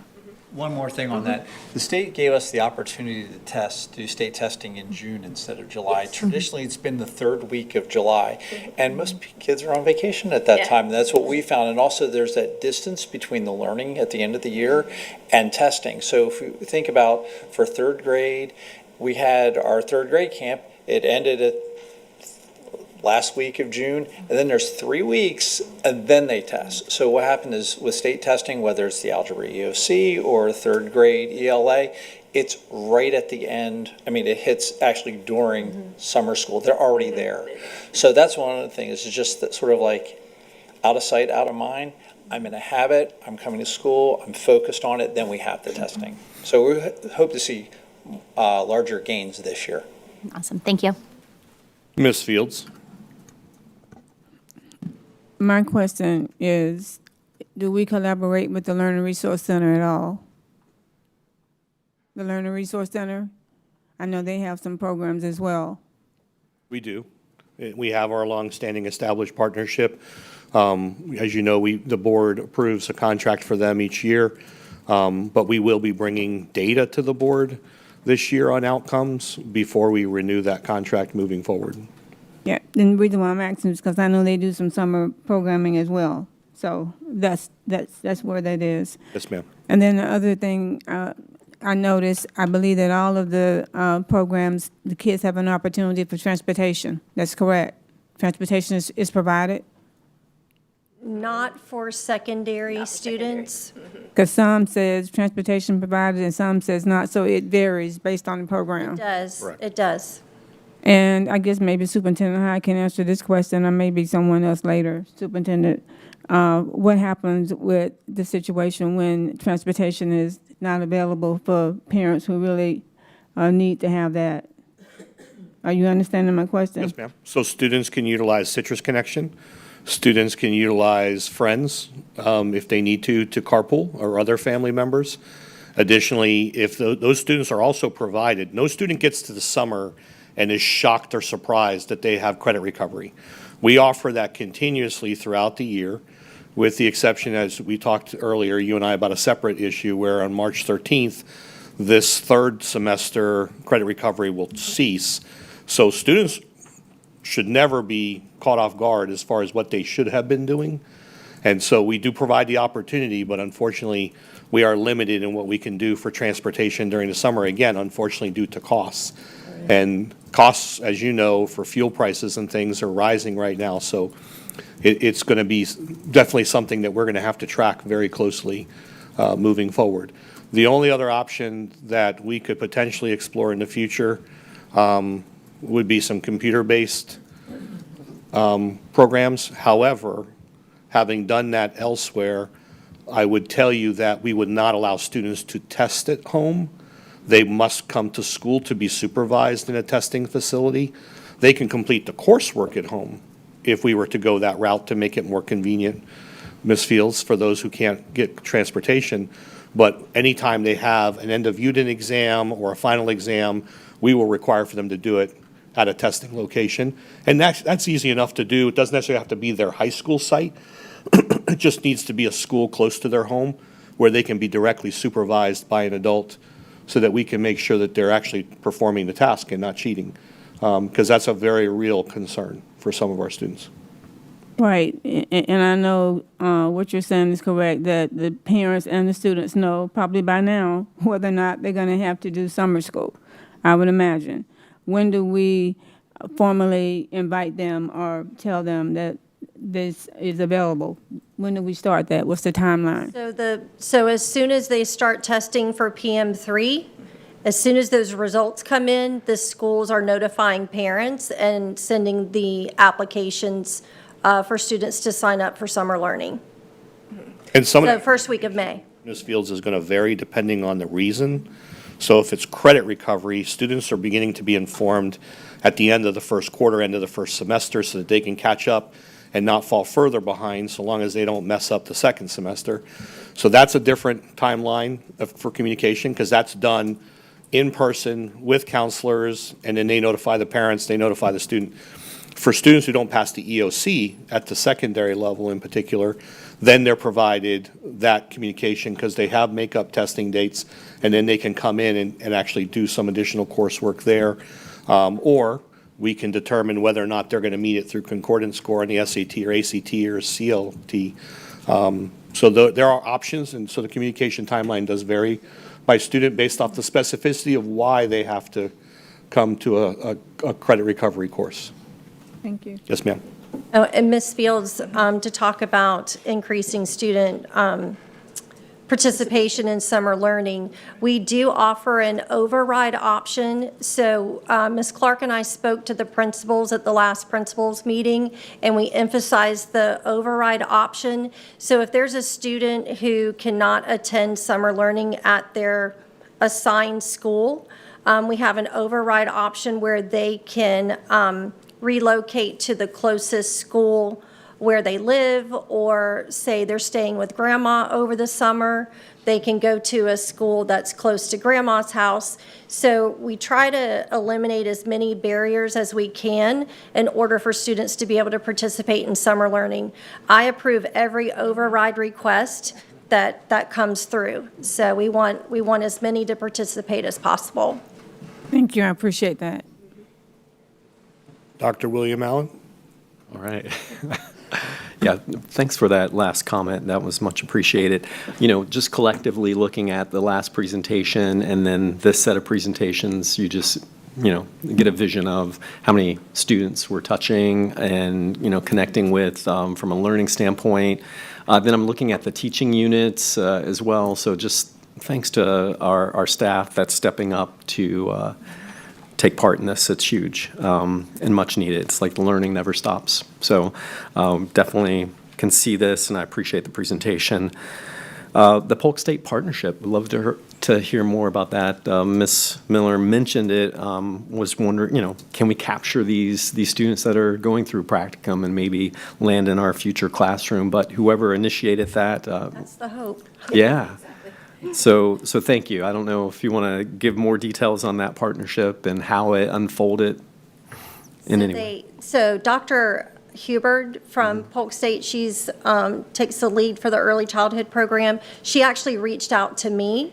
I don't know how she got my name or who gave her my name, but she actually reached out to me. And then Dr. Brooks and I scheduled a Teams meeting with all the people involved, and so it's just gone from there.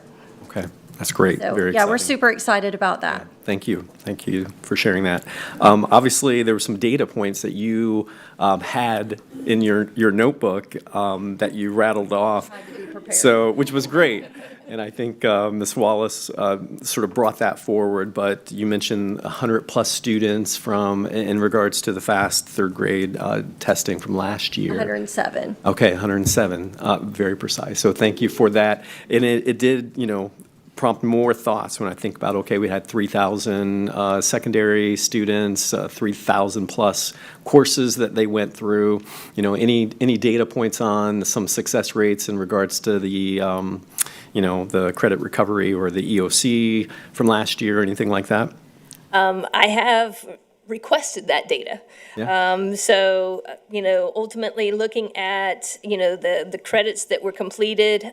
So completions were 4,557. You know, credits that were recovered, you know, through Edgenuity platform last year between, you know, June 1st and July. All right, 1st. So that's kind of the rough number of the credits that were recovered. I do not yet have for you the amount of tests that were passed, but I have requested that so we can share that. Huge. So thank you all for the work that you continue to do outside of our just annual school year. And I would say, Superintendent, it was refreshing. It's refreshing to start with academics during our work session today. So I appreciate you putting that at the front of our agenda. So thank you all. We're trying to accelerate a few things for the board rather than waiting till we're right on summer, because I know that these are questions, and this way we can begin our communication to families, and the board doesn't feel like families are hearing this before we've heard it formally, so that we can announce the sites and prepare for hiring for all the staff that need to help us cover those locations. I did want to provide one point of clarification when I mentioned earlier about fee-based approaches. Those are typically done for enrichment and not necessarily for credit recovery. But there are districts who do that quite frequently, and so it's something for us to consider, because when we currently don't offer those enrichment opportunities during the summer presently because of staffing and financial shortages. So if we were to begin offering those, that might become an offsetting revenue stream to expand traditional summer school options in the district. So just something for us to talk through, and we'll make sure we bring this topic back before the board in the next few months. Thank you. Oh, Ms. Wallace. That's a great suggestion you mentioned. So I'm assuming those opportunities could be, or do we already offer driver's ed, right? Or do we no longer offer that? Is that an example of a type of course that could be fee-based? Well, yes, it could be fee-based. Okay. But students could complete their physical education requirements. They could, which or frees up more acceleration. time for acceleration or enrichment options. You know, for some of our students who decide to, you know, maybe they don't start till their junior year for a college and career program or an academy program, this would allow them during the summer to make up some of those credits so they could complete that full cadre or cohort of courses to culminate in that industry certification. So there are lots of options, acceleration, obviously, for some of our students who are interested. We have, I consider it to be a large number of students each year when I work with Miss Everett to pull how many students are eligible for early graduation. Yep. But I'm surprised at how few do it. And the number one reason cited by students is they don't want to forfeit their senior year. And then we end up really, at times, for some of those students, I'm not going to say it's a struggle, but we don't want them taking 6 sections of PE their senior year either. And those students typically aren't the ones who want to look to do more electives, but they're going to do more dual enrollment, they're going to do more AP. And so it's interesting to see where the students fall as far as their interests. So I think the summer opportunity, from my perspective, when I think about, and it's interesting because it's kind of linked to the conversation we had earlier about technology and its potential impact on students.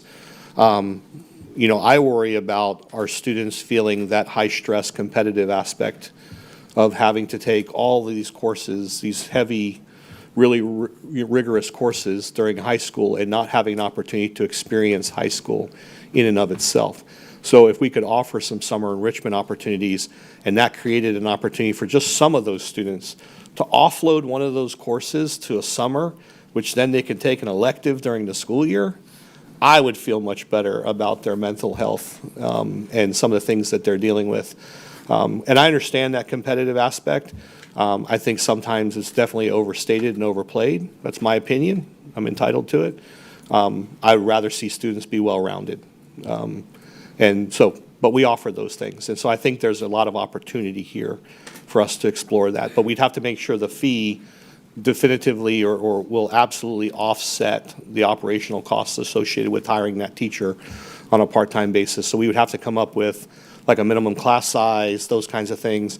And then we would probably more than likely survey students in high school in particular and say, if we were to offer a course or courses, what courses would you prefer we offer during the summer to free up your schedule during the school year? I'd be curious to hear their perspective on what those classes might be. And perhaps we open it up to the students we don't serve, because Correct. certainly there's charter, homeschool, virtual, everywhere in between where those families would love to see their teens taking advantage. And I can tell you that I can parallel park like the best of them due to my driver's ed course at Bartow High School. And I'm glad I'm still alive and here to tell you about it. But so I would love us to see, or love to see us offer those opportunities where it makes sense. So thank you. Thank you. All right, seeing no further questions, thank you. Thank you. Board members, there was a third attachment in there that had the comprehensive list of school sites and program locations, so that's for your reference. Thank you to the team. That was a very comprehensive overview. Mr. McNaughton, do you have any closing comments? Okay. All right, so please, board members, understand that this is not our term. This is the term being used by the state and by other agencies. When we refer to it as America 250, personally, I think we could do better, but that's how it's being referred to, so I didn't want us taking credit for that. So we're here to talk about this because it is an important topic, and we wanted you and the community to know what does Polk County Public Schools incorporate into our lessons and activities to make sure that we're giving honor and, commemorating this anniversary. Mr. McNaughton. Thank you. And I do want to thank the team talking about what's happening this summer and also next school year. But this is something that's going to be happening this school year. So it is America 250. So it is celebrating the semi-quincentennial. Love saying that word. So we have one time to hit our 250th anniversary. And what happened is Jeff Hancock and Victoria McKenzie and Carrie Foster came to me. Those are our senior directors of curriculum. And they said, we have an idea. When are we going to do this? This year. I go, you can do this? It's worth it. And so what we're doing is we're going to be creating curriculum activities in ELA, mathematics, science, and social studies for the week of May 18th through the 22nd. It's the last full week of school. And it's all going to be around celebrating America 250. So the first idea was to go out to other districts and say, hey, let's work together on this. Except all the districts around us aren't doing anything. They say, hey, that's in July, we're out of school, we're not doing anything. But we thought it was important that we are going to do stuff. So what we're going to do is we're going to do activities, and it's going to be done in grade bands, K2, 3, 5, 6, 8, and 9. Well, it'll be 9, 11, because it's hopefully all our seniors are graduating. Right, Ms. Collins? All our seniors will be graduating, so they won't have any 12th graders on campus. Now, to make sure that there's no barriers with this, the resources will be found in Schoology, but there will also be printed packets. So when you're talking about technology coming in for the year, we don't want to run into any problems like best intentions have everything on computer, but then we have the computers taken in. So they're going to be, every student will have a packet in grades K through, well, whoever's there, we're going to have service it. So what we're going to do is, again, being a math person, it's 250, 5 days, divide it. So each is going to do a 50-year time period. And so like activities, okay, social studies, I don't really have to go into activities. It's history, we have that. But for instance, in ELA, we're going to talk about literature, stories that really encapsulate the American experience during those time periods. In mathematics, we're going to talk about census data and talk about, hey, look at our movement. Why movement? Why did California get so populated and maybe Montana not? And so we're talking about those things, just movement of number in that. In science, talking about American inventors and inventions that really shaped those time periods. So it's going to be like one of those things you want to do. You know, we used to talk about, oh, what am I going to do that last week of school? Well, this is something that's going to be engaging, and it's something that I saw it New Year's Eve for the first time, really, America 250. There's just started seeing some pop. And then during the Olympic coverage, you saw more and more of the commercials. I'm sure it's going to start ramping up. But we wanted to come to the board to let you know that Polk County Public Schools is doing something to celebrate this anniversary for our country. You didn't say it. What? The semi-quincentennial? What? Oh. Which one? What part? Marca. I was so afraid I was going to come up and say, we're doing Marca 250. Every time it comes up in cabinet, they refer to it as Marca 250. And I'm like, the whole presentation, I'm waiting for you to throw it in there, and you didn't. I'm trying to be professional here. All right, Mr. Keys. I'm excited to hear about this, and during what your presentation you're talking about, you reached out to other districts, tried to partner with, and to hear that nobody else is doing anything and saying, well, that's in the summer. Kudos to you and the whole team for giving us an idea, and what an interesting time, too, to have it at that last week during the school year, because we know activities die down. So I just think it's awesome that we're paying homage to it, and the way you described it, and especially on I was surprised on the math portion. I thought in my head, how are we going to weave that in and talk about census data and how those numbers and the movement of populations. Wow, a lot of thought went into it. So I'm excited to hear that we're taking the lead on this and we're doing something innovative, and I'm excited to hear what the results of it were, and even to be engaged in some of those activities through that week. It'd be I know the state does have a website for Florida America 250, so within that, but I think we're expanding it into a full week, and so that's one of the Well, I'm excited about it. Thank you for that very innovative idea, and I appreciate us diving into it. That's good. Thank you. Well, it is a good resource for us in particular during that last week. It's a good way to engage students. As a former science teacher, I would typically save human growth and development for the last 2 weeks of school, because that was a topic that kids love, middle schoolers just loved to talk about. And, it was just one of those things. So, but here, with this, it's important because as we get closer to the summer months, this is becoming more prominent and students will be hearing about it. It's a great tie-in to our civics classes. It's a great tie-in to our other areas. But the fact that they took it a step further and they're doing it in a cross-curricular manner is really exceptional. This is also tied to the fact that we put out new guidance for schools about how to address the U.S. flag, should it come in contact with the ground. And kudos to our ROTC programs who really stepped up. And so, to my knowledge, only one has typically held a ceremony to dispose of flags locally.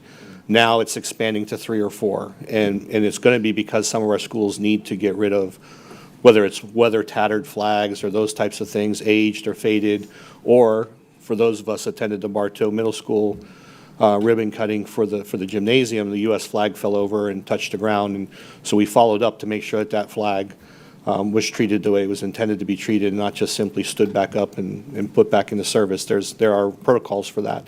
And so we're really reinforcing that. And kudos to the team and our principals for embracing it for what it is, because there's a lot to this.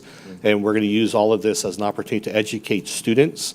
Even the flag code talks about what's appropriate attire.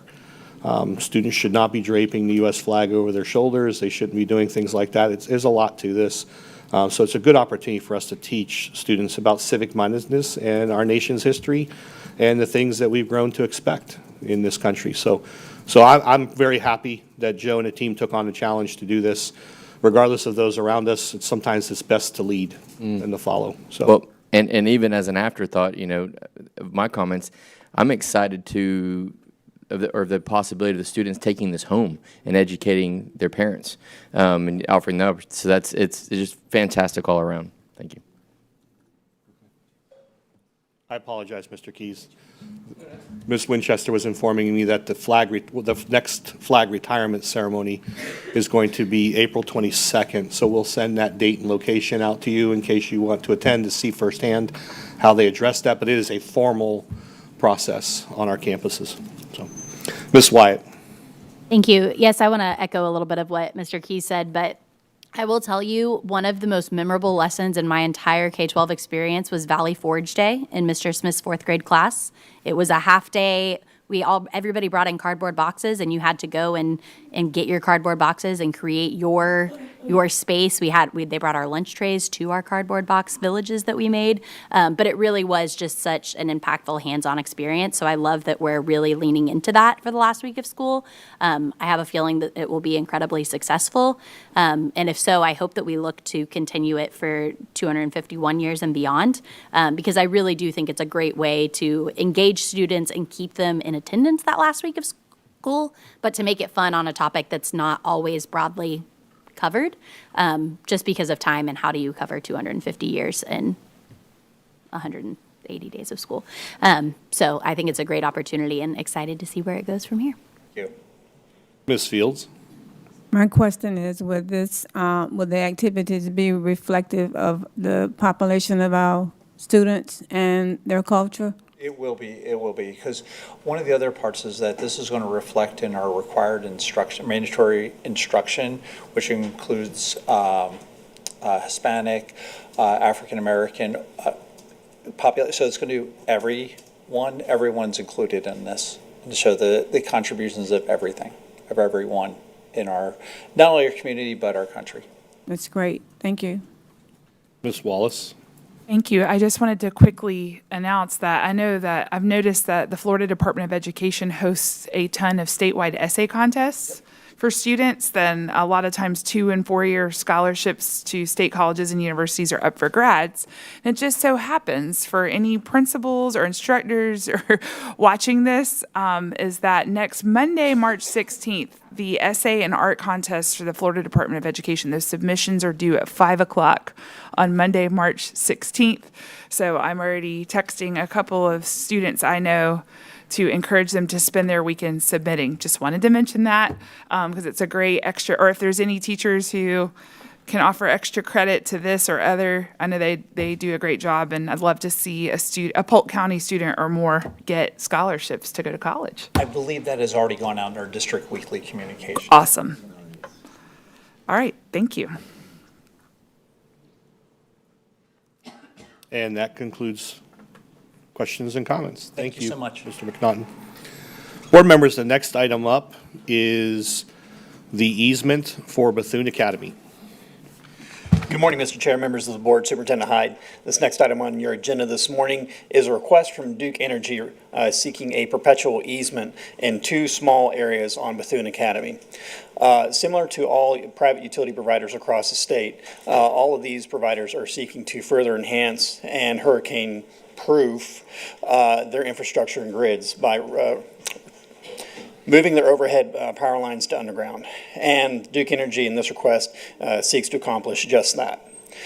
So again, they're seeking 2 perpetual easement areas, total 200 square feet. It's two 100 square foot areas. Based on our analysis, we don't believe this is going to have an impact or school campus operations. And this is scheduled to come back as a consent agenda during the March 24th board meeting. Excuse me, April 24th board meeting. No, it is March, I'm sorry. March 24th board meeting, pending your questions.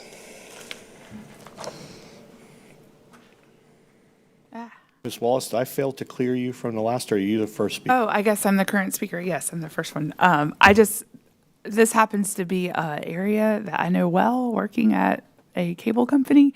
And one thing I just wanted to pass along for when we negotiate those things, and Jim, this could be something for your purview too, is just to make sure that we're not liable for accidents or injuries that happen when anything's going on in that right of way when they're serving or installing these facilities. Yes, ma'am. Cool. Because I know I've come from a world where a lot of these things have happened. And so that's a huge, huge thing to make sure that the district, when they're going into that space, that if something happens, what happens is even when we're clearly not responsible or liable, if these easements and agreements aren't structured properly, it can make us vulnerable anyway because it's on our property. So just wanted to mention that as a piece of feedback. Thank you. Mr. Keys. Just really short, and I when I looked at the plan for it, traffic is already, kind of an issue at that particular location. So I was pleasantly not surprised, but I was pleased by seeing that those things are not impeding kind of normal traffic flow. And the other one is just a joke. I think that we're getting, $1 for that. If we look at development prices, $1 is we're cutting ourselves short on the 200 square foot. So I'm joking. Anyways. That's all I have. There are no further questions or comments. Thank you. Board members, the last item on the superintendent's report agenda, we do have a budget and staffing presentation, but is the draft of the comprehensive middle school rezoning update. Good morning. Good morning. Remember I said that I'm normally cold? I'm freezing. Okay. You guys have a packet again. And once again, the picture in it has got the student dots on it that won't be up on my presentation. There's also some student data based on race that is included in your packet that's not on this. So this first chart is the same one that we had seen last time with the added percentages. And it is to show you how many seats currently are actually available at our magnet schools. And I just wanted you to be able to see that again, so you can kind of keep it in mind that we do have seats available already at these schools. And that's going to be part of what I want to give you an overview of what we need to consider when we consider, are we going to look at doing dedicated boundaries, or are we going to look at doing the preferred zones for the magnet schools? So as an overview, these are the things that we would need to consider for all of the schools. So the first one is what I just mentioned, the utilization of the magnet schools that already have current seats available. The second one is the utilization of the surrounding schools. And in a minute, I'm going to get to a couple examples that'll give you more detail to explain this. The third one is that if we look at having dedicated boundaries for the magnet schools, we will be creating seats for concurrency. And when we create the seats for concurrency, it's not an issue of, let's say, I'm taking seats from Bartow and giving them to Union. I may be taking students from Bartow and moving them to Union, but I am not taking seats. So this would actually create additional seats that can then be used for concurrency that developers will be looking at. So it's not, I guess as like I said, it's not moving just students, it's actually creating new seats. And so the fourth thing to look at is how those dedicated seats would impact enrollment at both the magnets and the surrounding schools. So for instance, another example we're going to look at in a minute, we have Denison and Westwood are already low utilization, and how would having a dedicated zone inside their zones affect that utilization? And then finally, we've got two things, the overlapping service areas between adjacent schools and between the magnets and the surrounding schools. We kind of looked at it a little bit last time when I was showing like Jewett and Jewett overlapping and how that's going to affect, but that happens with their surrounding regular schools as well. I'm sorry, I'm freezing. And finally, this could possibly create new pocket zones, or what I would also call an island zone, which I'm going to go show you an example, but we could be creating a zone that's completely surrounded by another school's zone. So to make all of that a little bit clearer, we're going to start with my first example. So this is Bartow Middle Boundary and Union Academy. Now, this picture looks a little different than the one I showed you before, but that red line that's on there now, that's actually Bartow Middle School's 2-mile service area. So that hollow line that lays over what you already saw before of the Union Academy. So you can see how much the Bartow Middle School and the Union Academy ones overlap. So if we make a zone for Union Academy, whether it's preference zone or a hard zone, we will have to look at, okay, how are we affecting Bartow as well? It's not just how are we getting students into Union, but how are we affecting Bartow when we did it? So I went and did a little bit of and you'll see that on your form. I just kind of did an example. If let's say we took that 1.25 mile service line from Union, that would be about 131 students right now. And then I just kind of did an average choice out rate and looked at that, and that average choice out rate for our county is about 30%. So long story short on all of that is if we drew that boundary at the 1.25 miles, we could probably expect maybe about 90 Bartow students that would now be scheduled over or going over to Union. So each school that we look at, we would have to look at it individually is where I'm going with this, because again, I know I said it last time, but we just can't do a blanket, let's do this one, because there's just so many variations in there. Oh my gosh. I'm gonna run in place for a second. I'm so sorry. I'm the one that complained about it being hot, so it's my fault, I know. Okay, and this is one of those cases, though, that this would create that island zone when we do it. It will be completely surrounded by Bartow, so there will be kids on the other side coming across and around. So we just want to keep that in mind. Okay, here's another example. This one is of the Jewett schools. Now, the Jewett schools are side by side, so they already overlap each other. They are well within the Denison 2-mile service area, and a little bit of overlapping over there in Westwood. So the yellow line you see is the Westwood Middle 2-mile, and the red line is Denison. This is another one of those cases where whether we draw a dedicated zone or a preferred zone, we still are going to have to be very careful in what we look at because there's just so many factors involved here.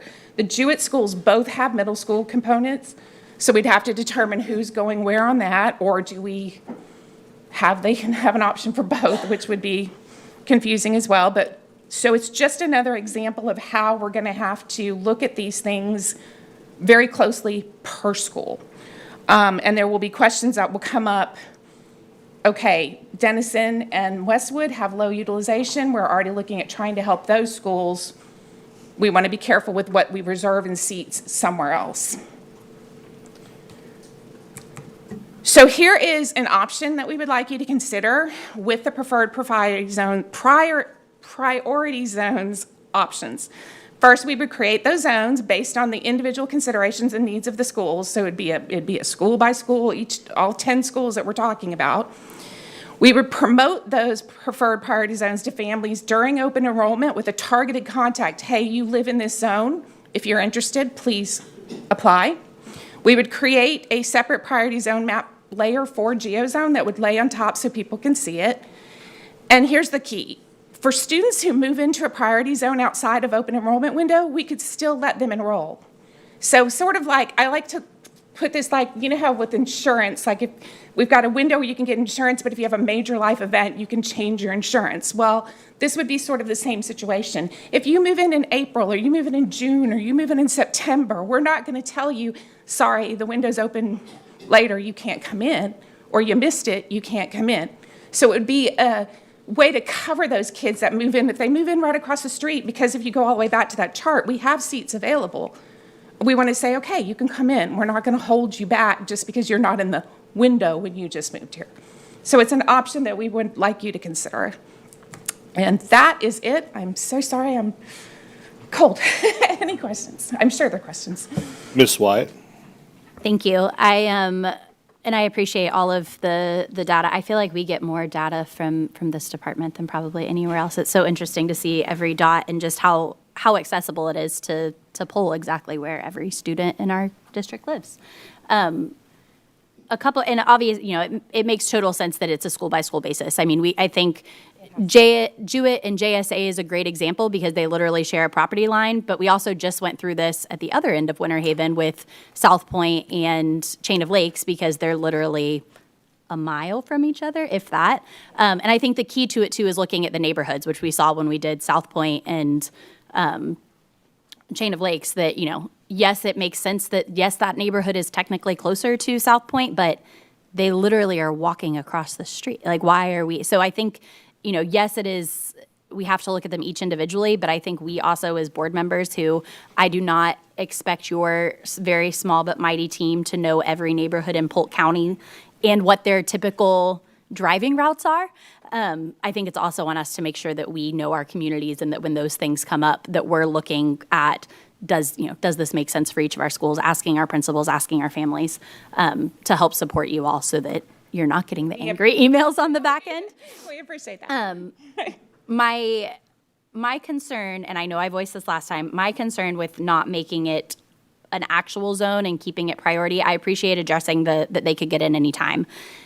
We would still have to market it. And I think that by not making it a true zone, we're creating a marketing issue for us for 30 years and reaching the families that are oftentimes the most vulnerable. When we look at our school areas and their transition rate between those in those neighborhoods directly surrounding these schools, there is a reason that magnet schools were put into the communities where they were put into. And I don't know that we have figured out or cracked the code onto how to reach those families, especially when they're moving into Polk County for the first time, much less those that are already here. So I would still strongly advocate for making it a true zoned option, because I don't know that in any situation, somebody moving it, even if we're giving them the option to attend the school across the street, I don't know that not just saying, hey, this is where you're zoned. And if that option doesn't work and you want to go somewhere else, there's always open enrollment options and things like that.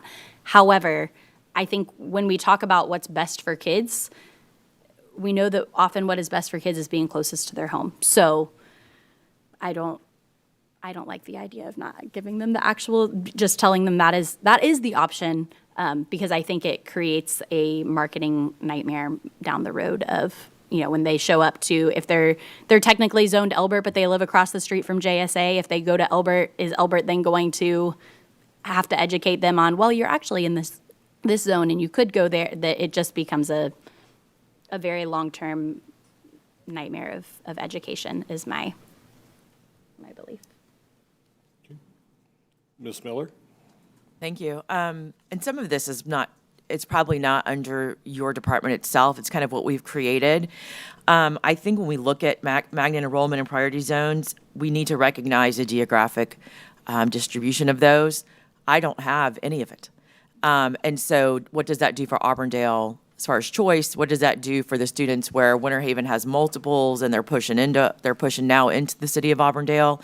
I know that wasn't a decision made out of your department, but in the future, I think we do have to consider how we distribute those. I have a question about Dundee Ridge with the utilization of that. I know that part of this is a marketing. We've said this multiple times, how we market to families, and it's happening else. I think we need to look at what other districts are doing. I know there's a nonprofit in Orlando who goes into the communities they partner with and literally knocks on doors for families. But when you're that underutilized in a magnet program, are parents not choosing the program, or they don't know it's available, which I think, again, is probably not your department, but something we need to consider. Similar to, in a different aspect to Daniel Jenkins, when we list portable capacity, which I'm not sure there's one board member that loves a portable, we're kind of masking, the actual capacity of that building. As a parent, I would not look at portable capacity. I wouldn't choose a magnet that sent my kids into portables if that, wasn't going to, if I felt like their needs wouldn't be met depending on what their needs were. But I think what we're doing, we have to do here, and part of this is the marketing aspect of it, but we just need to be aware of the differences.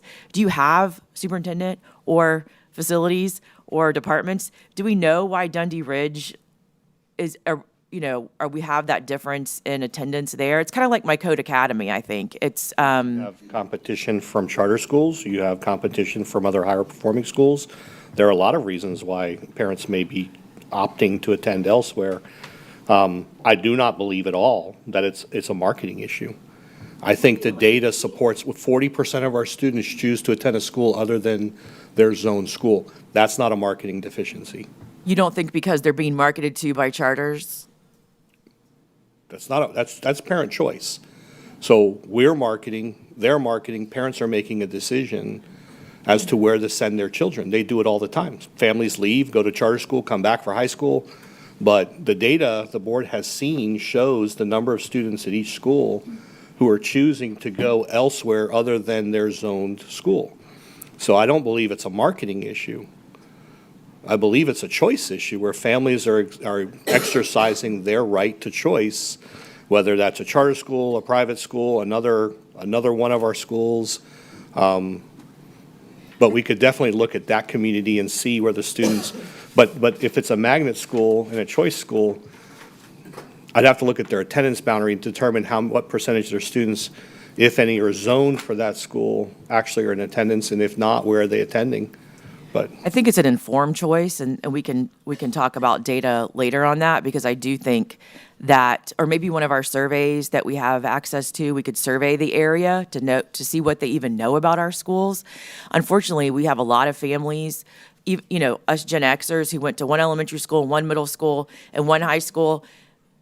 They don't realize that the options are available. If you don't live in education world, you wouldn't know that. So maybe we could utilize one of our surveying instruments. I'm just interested to see why, at one point I can tell you that people may not have gone to choose magnets because they felt that they weren't, they only could support one kind of learner. So I think perception of what we're providing would be useful for us.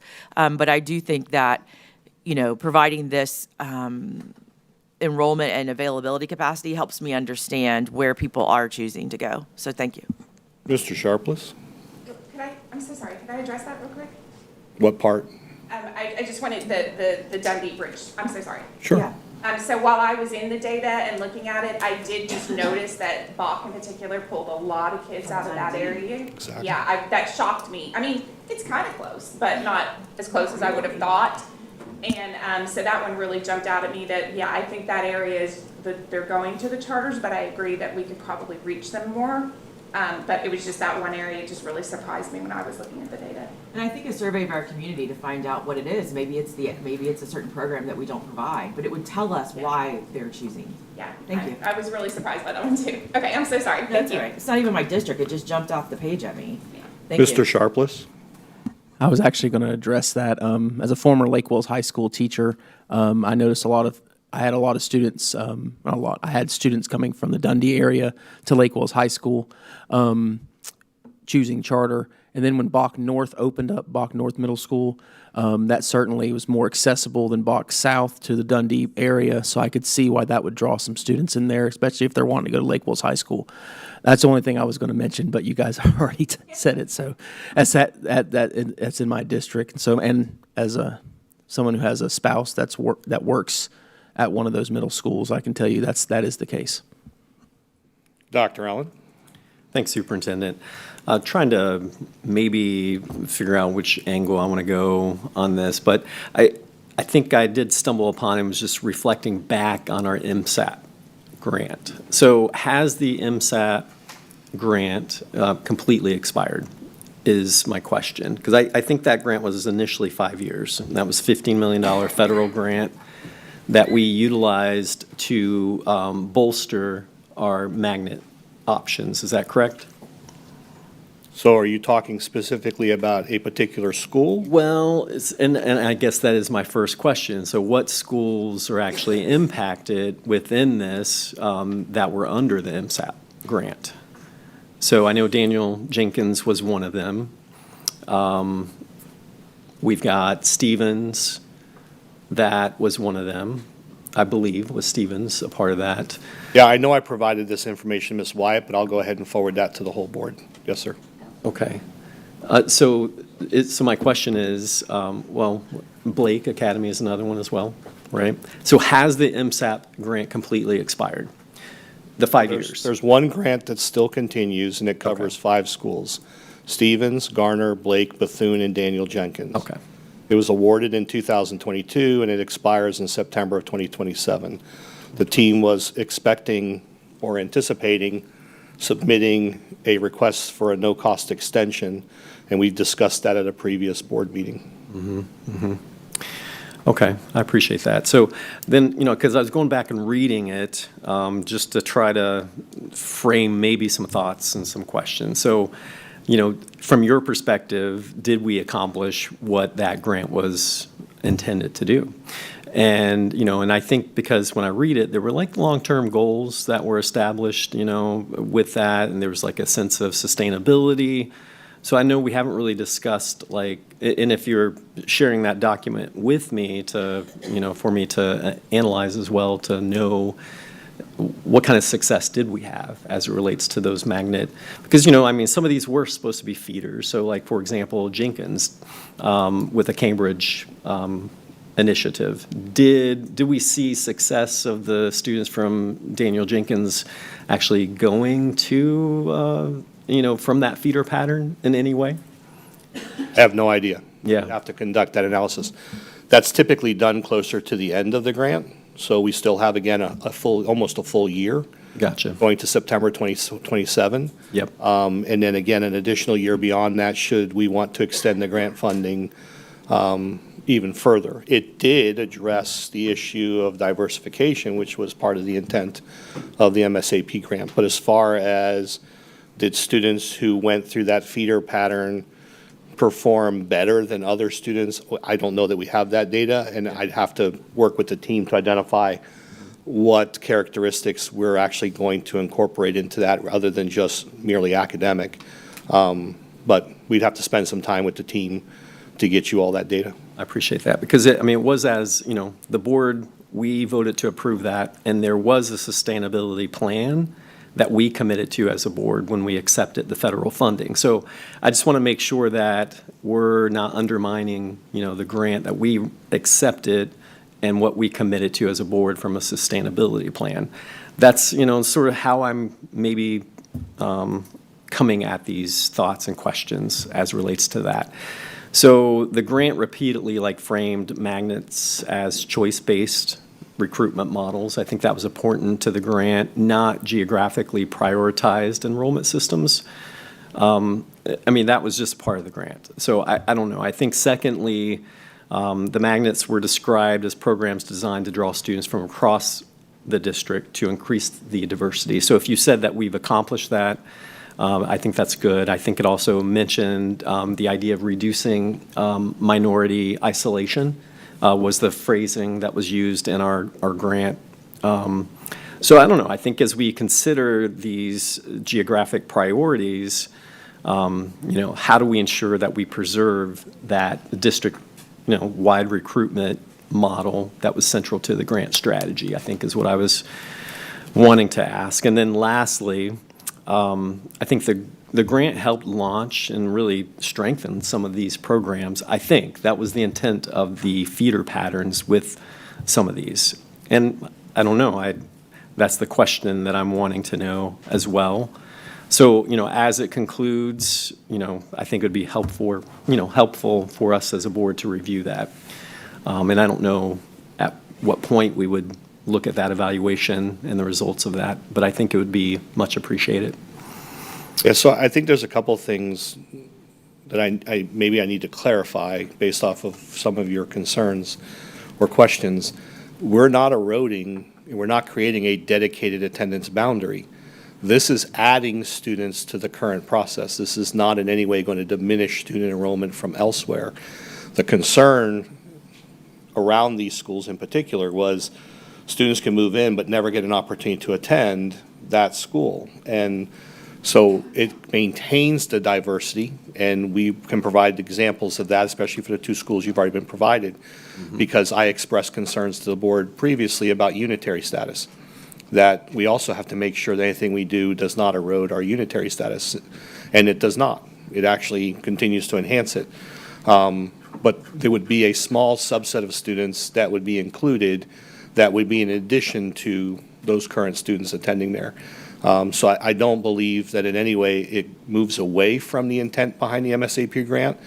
And then typically we're required to provide an analysis or a summary to the feds upon completion of the grant as far as grant objectives completed.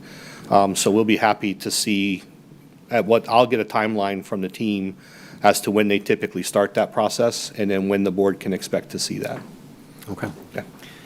So are we giving direction at this point, I guess for clarification, that would then go to the ABC committee and then come back to the board for approval?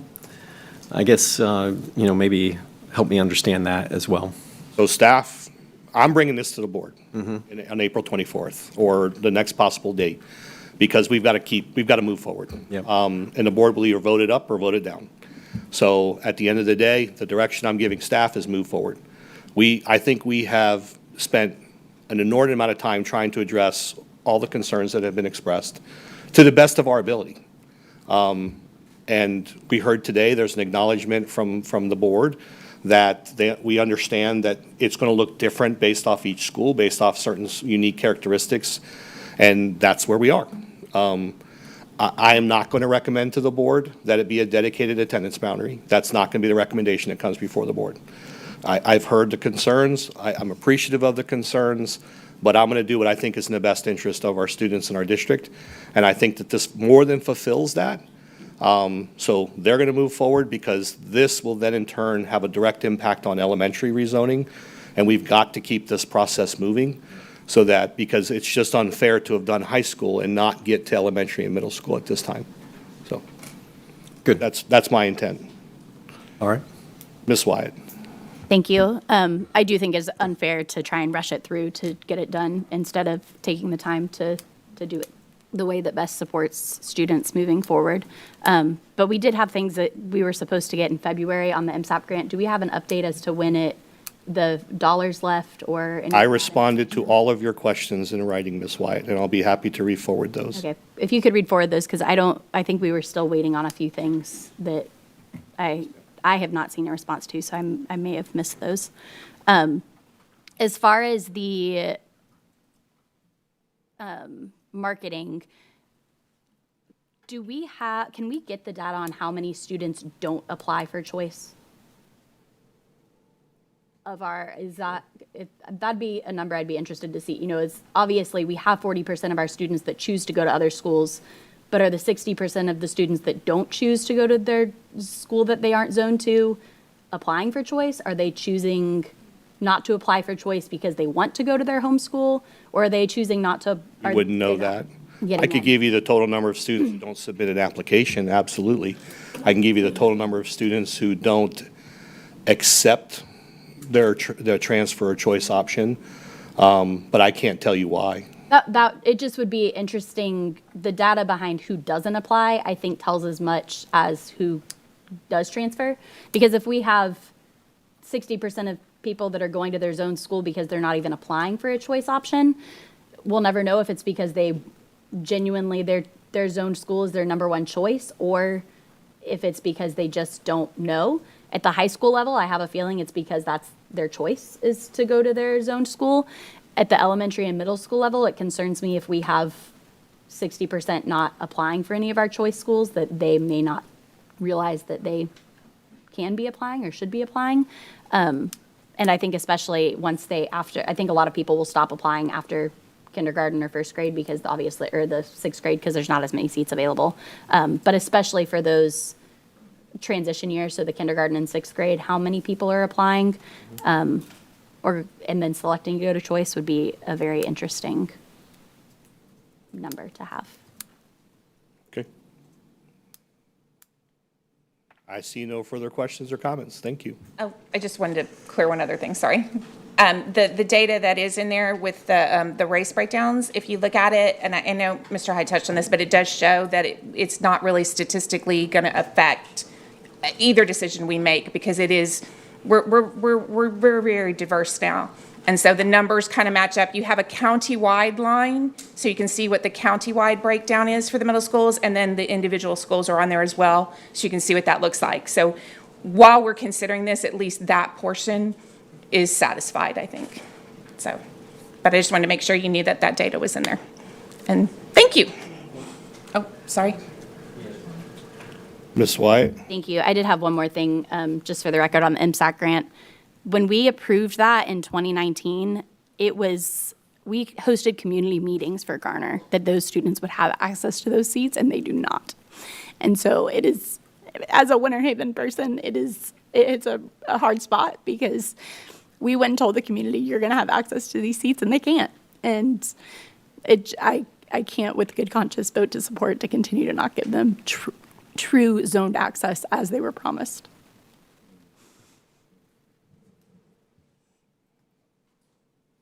Dr. Allen? Thank you, Ms. White, for that clarification on that, too. I think, one question was related to the Title I.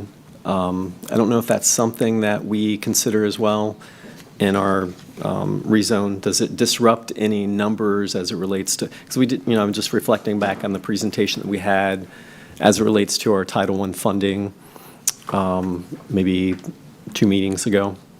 I don't know if that's something that we're considering and looking at as well.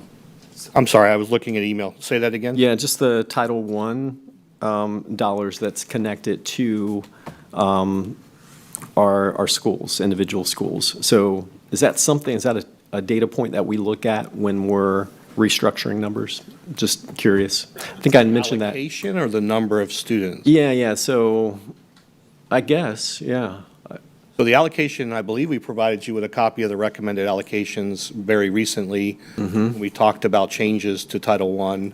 Yep. And the impact it would have on certain schools, but I'll verify that. Okay. But no, sir. Okay. SES is one of the things we look at, but that's not necessarily always an indicator of Title I eligibility. Yep. Because that number can fluctuate. Yeah. But SES demographic data we do look at. Yes, sir. Okay. And I believe that was included in the original MSAP grant as well. Okay. Good. Because that was part of the assurances for diversification, if I recall correctly. Okay, thank you. Yes, sir. Ms. Fields? My question, Superintendent, is on the breakout of the races, the ethnicities. Are we able to write out what that is instead of A, B, and all that? I mean, I have a general idea. Yes, ma'am. And that would be very, very, just not just for me, but just for. Yes, ma'am. Thank you. I think that was an issue of spacing, so we wouldn't have to go to landscape, but we can definitely do that. Thank you. Well, and I pulled it, and I want to say thank you to the IT people who got me the access, but pulled it out of focus that way. But yes, absolutely, Yeah. you can spell that. All right. There are no further questions or comments. Thank you. Mr. Chair, members of the board, the last remaining item is on budget and staffing. This presentation was deferred to this workshop because we were running overtime at the most recent workshop. So, Ms. Jenkins. Can we meet again in 5 minutes, please? Mr. Chair? It is 11:18. We can take a 12-minute break. We're back at 11:30. Good job, Ms. Jenkins.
Hello, we are reconvening the work session today. At this time, I would like to call this meeting back to order and turn it over to Superintendent Hyde to finish leading off our work session. And with that, Mr. Chair, I'm going to go ahead and introduce Ms. Heather Jenkins, who will take us through this presentation in a promised 10 minutes or less. So I know board members have other duties and responsibilities. Thank you. Ms. Jenkins. Good afternoon. Today we have a short presentation on our budget creation. Last time we met, we talked about the budget calendar and the timeline and the different stages that we go through. Right now we're in February, March, which is highlighted in yellow, and our highlights are we have just received or just completed Survey 3 FTE. Our site-based budgets are to the schools. We're actually meeting today with the regionals to finalize those and tomorrow to present the recommendations to Mr. Hyde. So we're on track with that. Our indirect cost plan is due to DOE. Our department budget meetings have been occurring with myself and the budget department. And we are preparing to bring our staffing plan to you in April and May. I wanted to attach the FEFP schedule again just for your references. Right now, we are waiting on the conference report. That's what happens when the legislature comes together, both the House and the Senate. We do have a couple different versions of their proposals right now, and this just gives you the tentative dates for the third calc, the fourth calc, and our final calc. An important piece I wanted to bring to your attention is our FTE forecast. Every year we're asked to choose between 3 different models and submit that number to DOE. We did talk about this when we submitted it, but I wanted to bring it back around to light. For our 26-27 school year, our total FTE has increased about 2,100 students. But if you'll notice, the main increase was in charter and in our family empowerment scholarships. Virtual has gone down a bit, and traditional is projected to go down a bit as well. And these are only projections, they're not actual numbers yet. That being said, it takes us to, I've included an example of the House proposal. The first thing I want to point out is the FTE numbers are a bit different because of the timing. So once we receive the conference report, we'll have our actual FTE numbers, so that has a little bit of effect on this. The items in purple, turnaround supplement, and our educational enrichment instruction, those educational enrichment instruction was formerly SAI, and turnaround supplement was a separate piece. However, now it's included in the educational enrichment instruction allocation, which is why those 2 are purple. The other gold-colored allocations are those that are categoricals or can only be spent on specific things. So as you see, it looks like our gross state and local FEFP has gone up about $65 million. The massive increase is in weighted FTE times the base student allocation, academic acceleration options, and the ESE guaranteed allocation, plus student transportation. Class size reduction also went up a bit. And then I want to break that down a little bit further. Our total K through 12 funding is projected to increase $39 million once you go through the entire analysis. $7.5 million of that is our charter funds. $4.2 goes to the teacher salary increase allocation, the amount for the increase this year, leaving $28 million in new money not tied to charter or TSIA. Then we think about categoricals. Of that $28 million, $8.3 goes to Safe Schools, $153,000 is mental health, $709,000 is for educational enrichment instruction, $2.6 academic acceleration, $5 million ESE, $3.6 student transportation allocation, and $852 for class size. Those are the increase amounts, which leaves us with $6.7 remaining in new funds. Considerations that we don't know yet. We don't know if there's an increase in FRS. We are looking at our health insurance plan and our health insurance costs. The team is getting a price on instructional materials. We have grant funds, some all are considered status quo right now, but they're always pending approval or denial. We have salary enhancements to consider, and we're reviewing increased operating costs. As you all may have seen, gasoline and diesel has recently gone up, so those things fluctuate as we move through our cycle.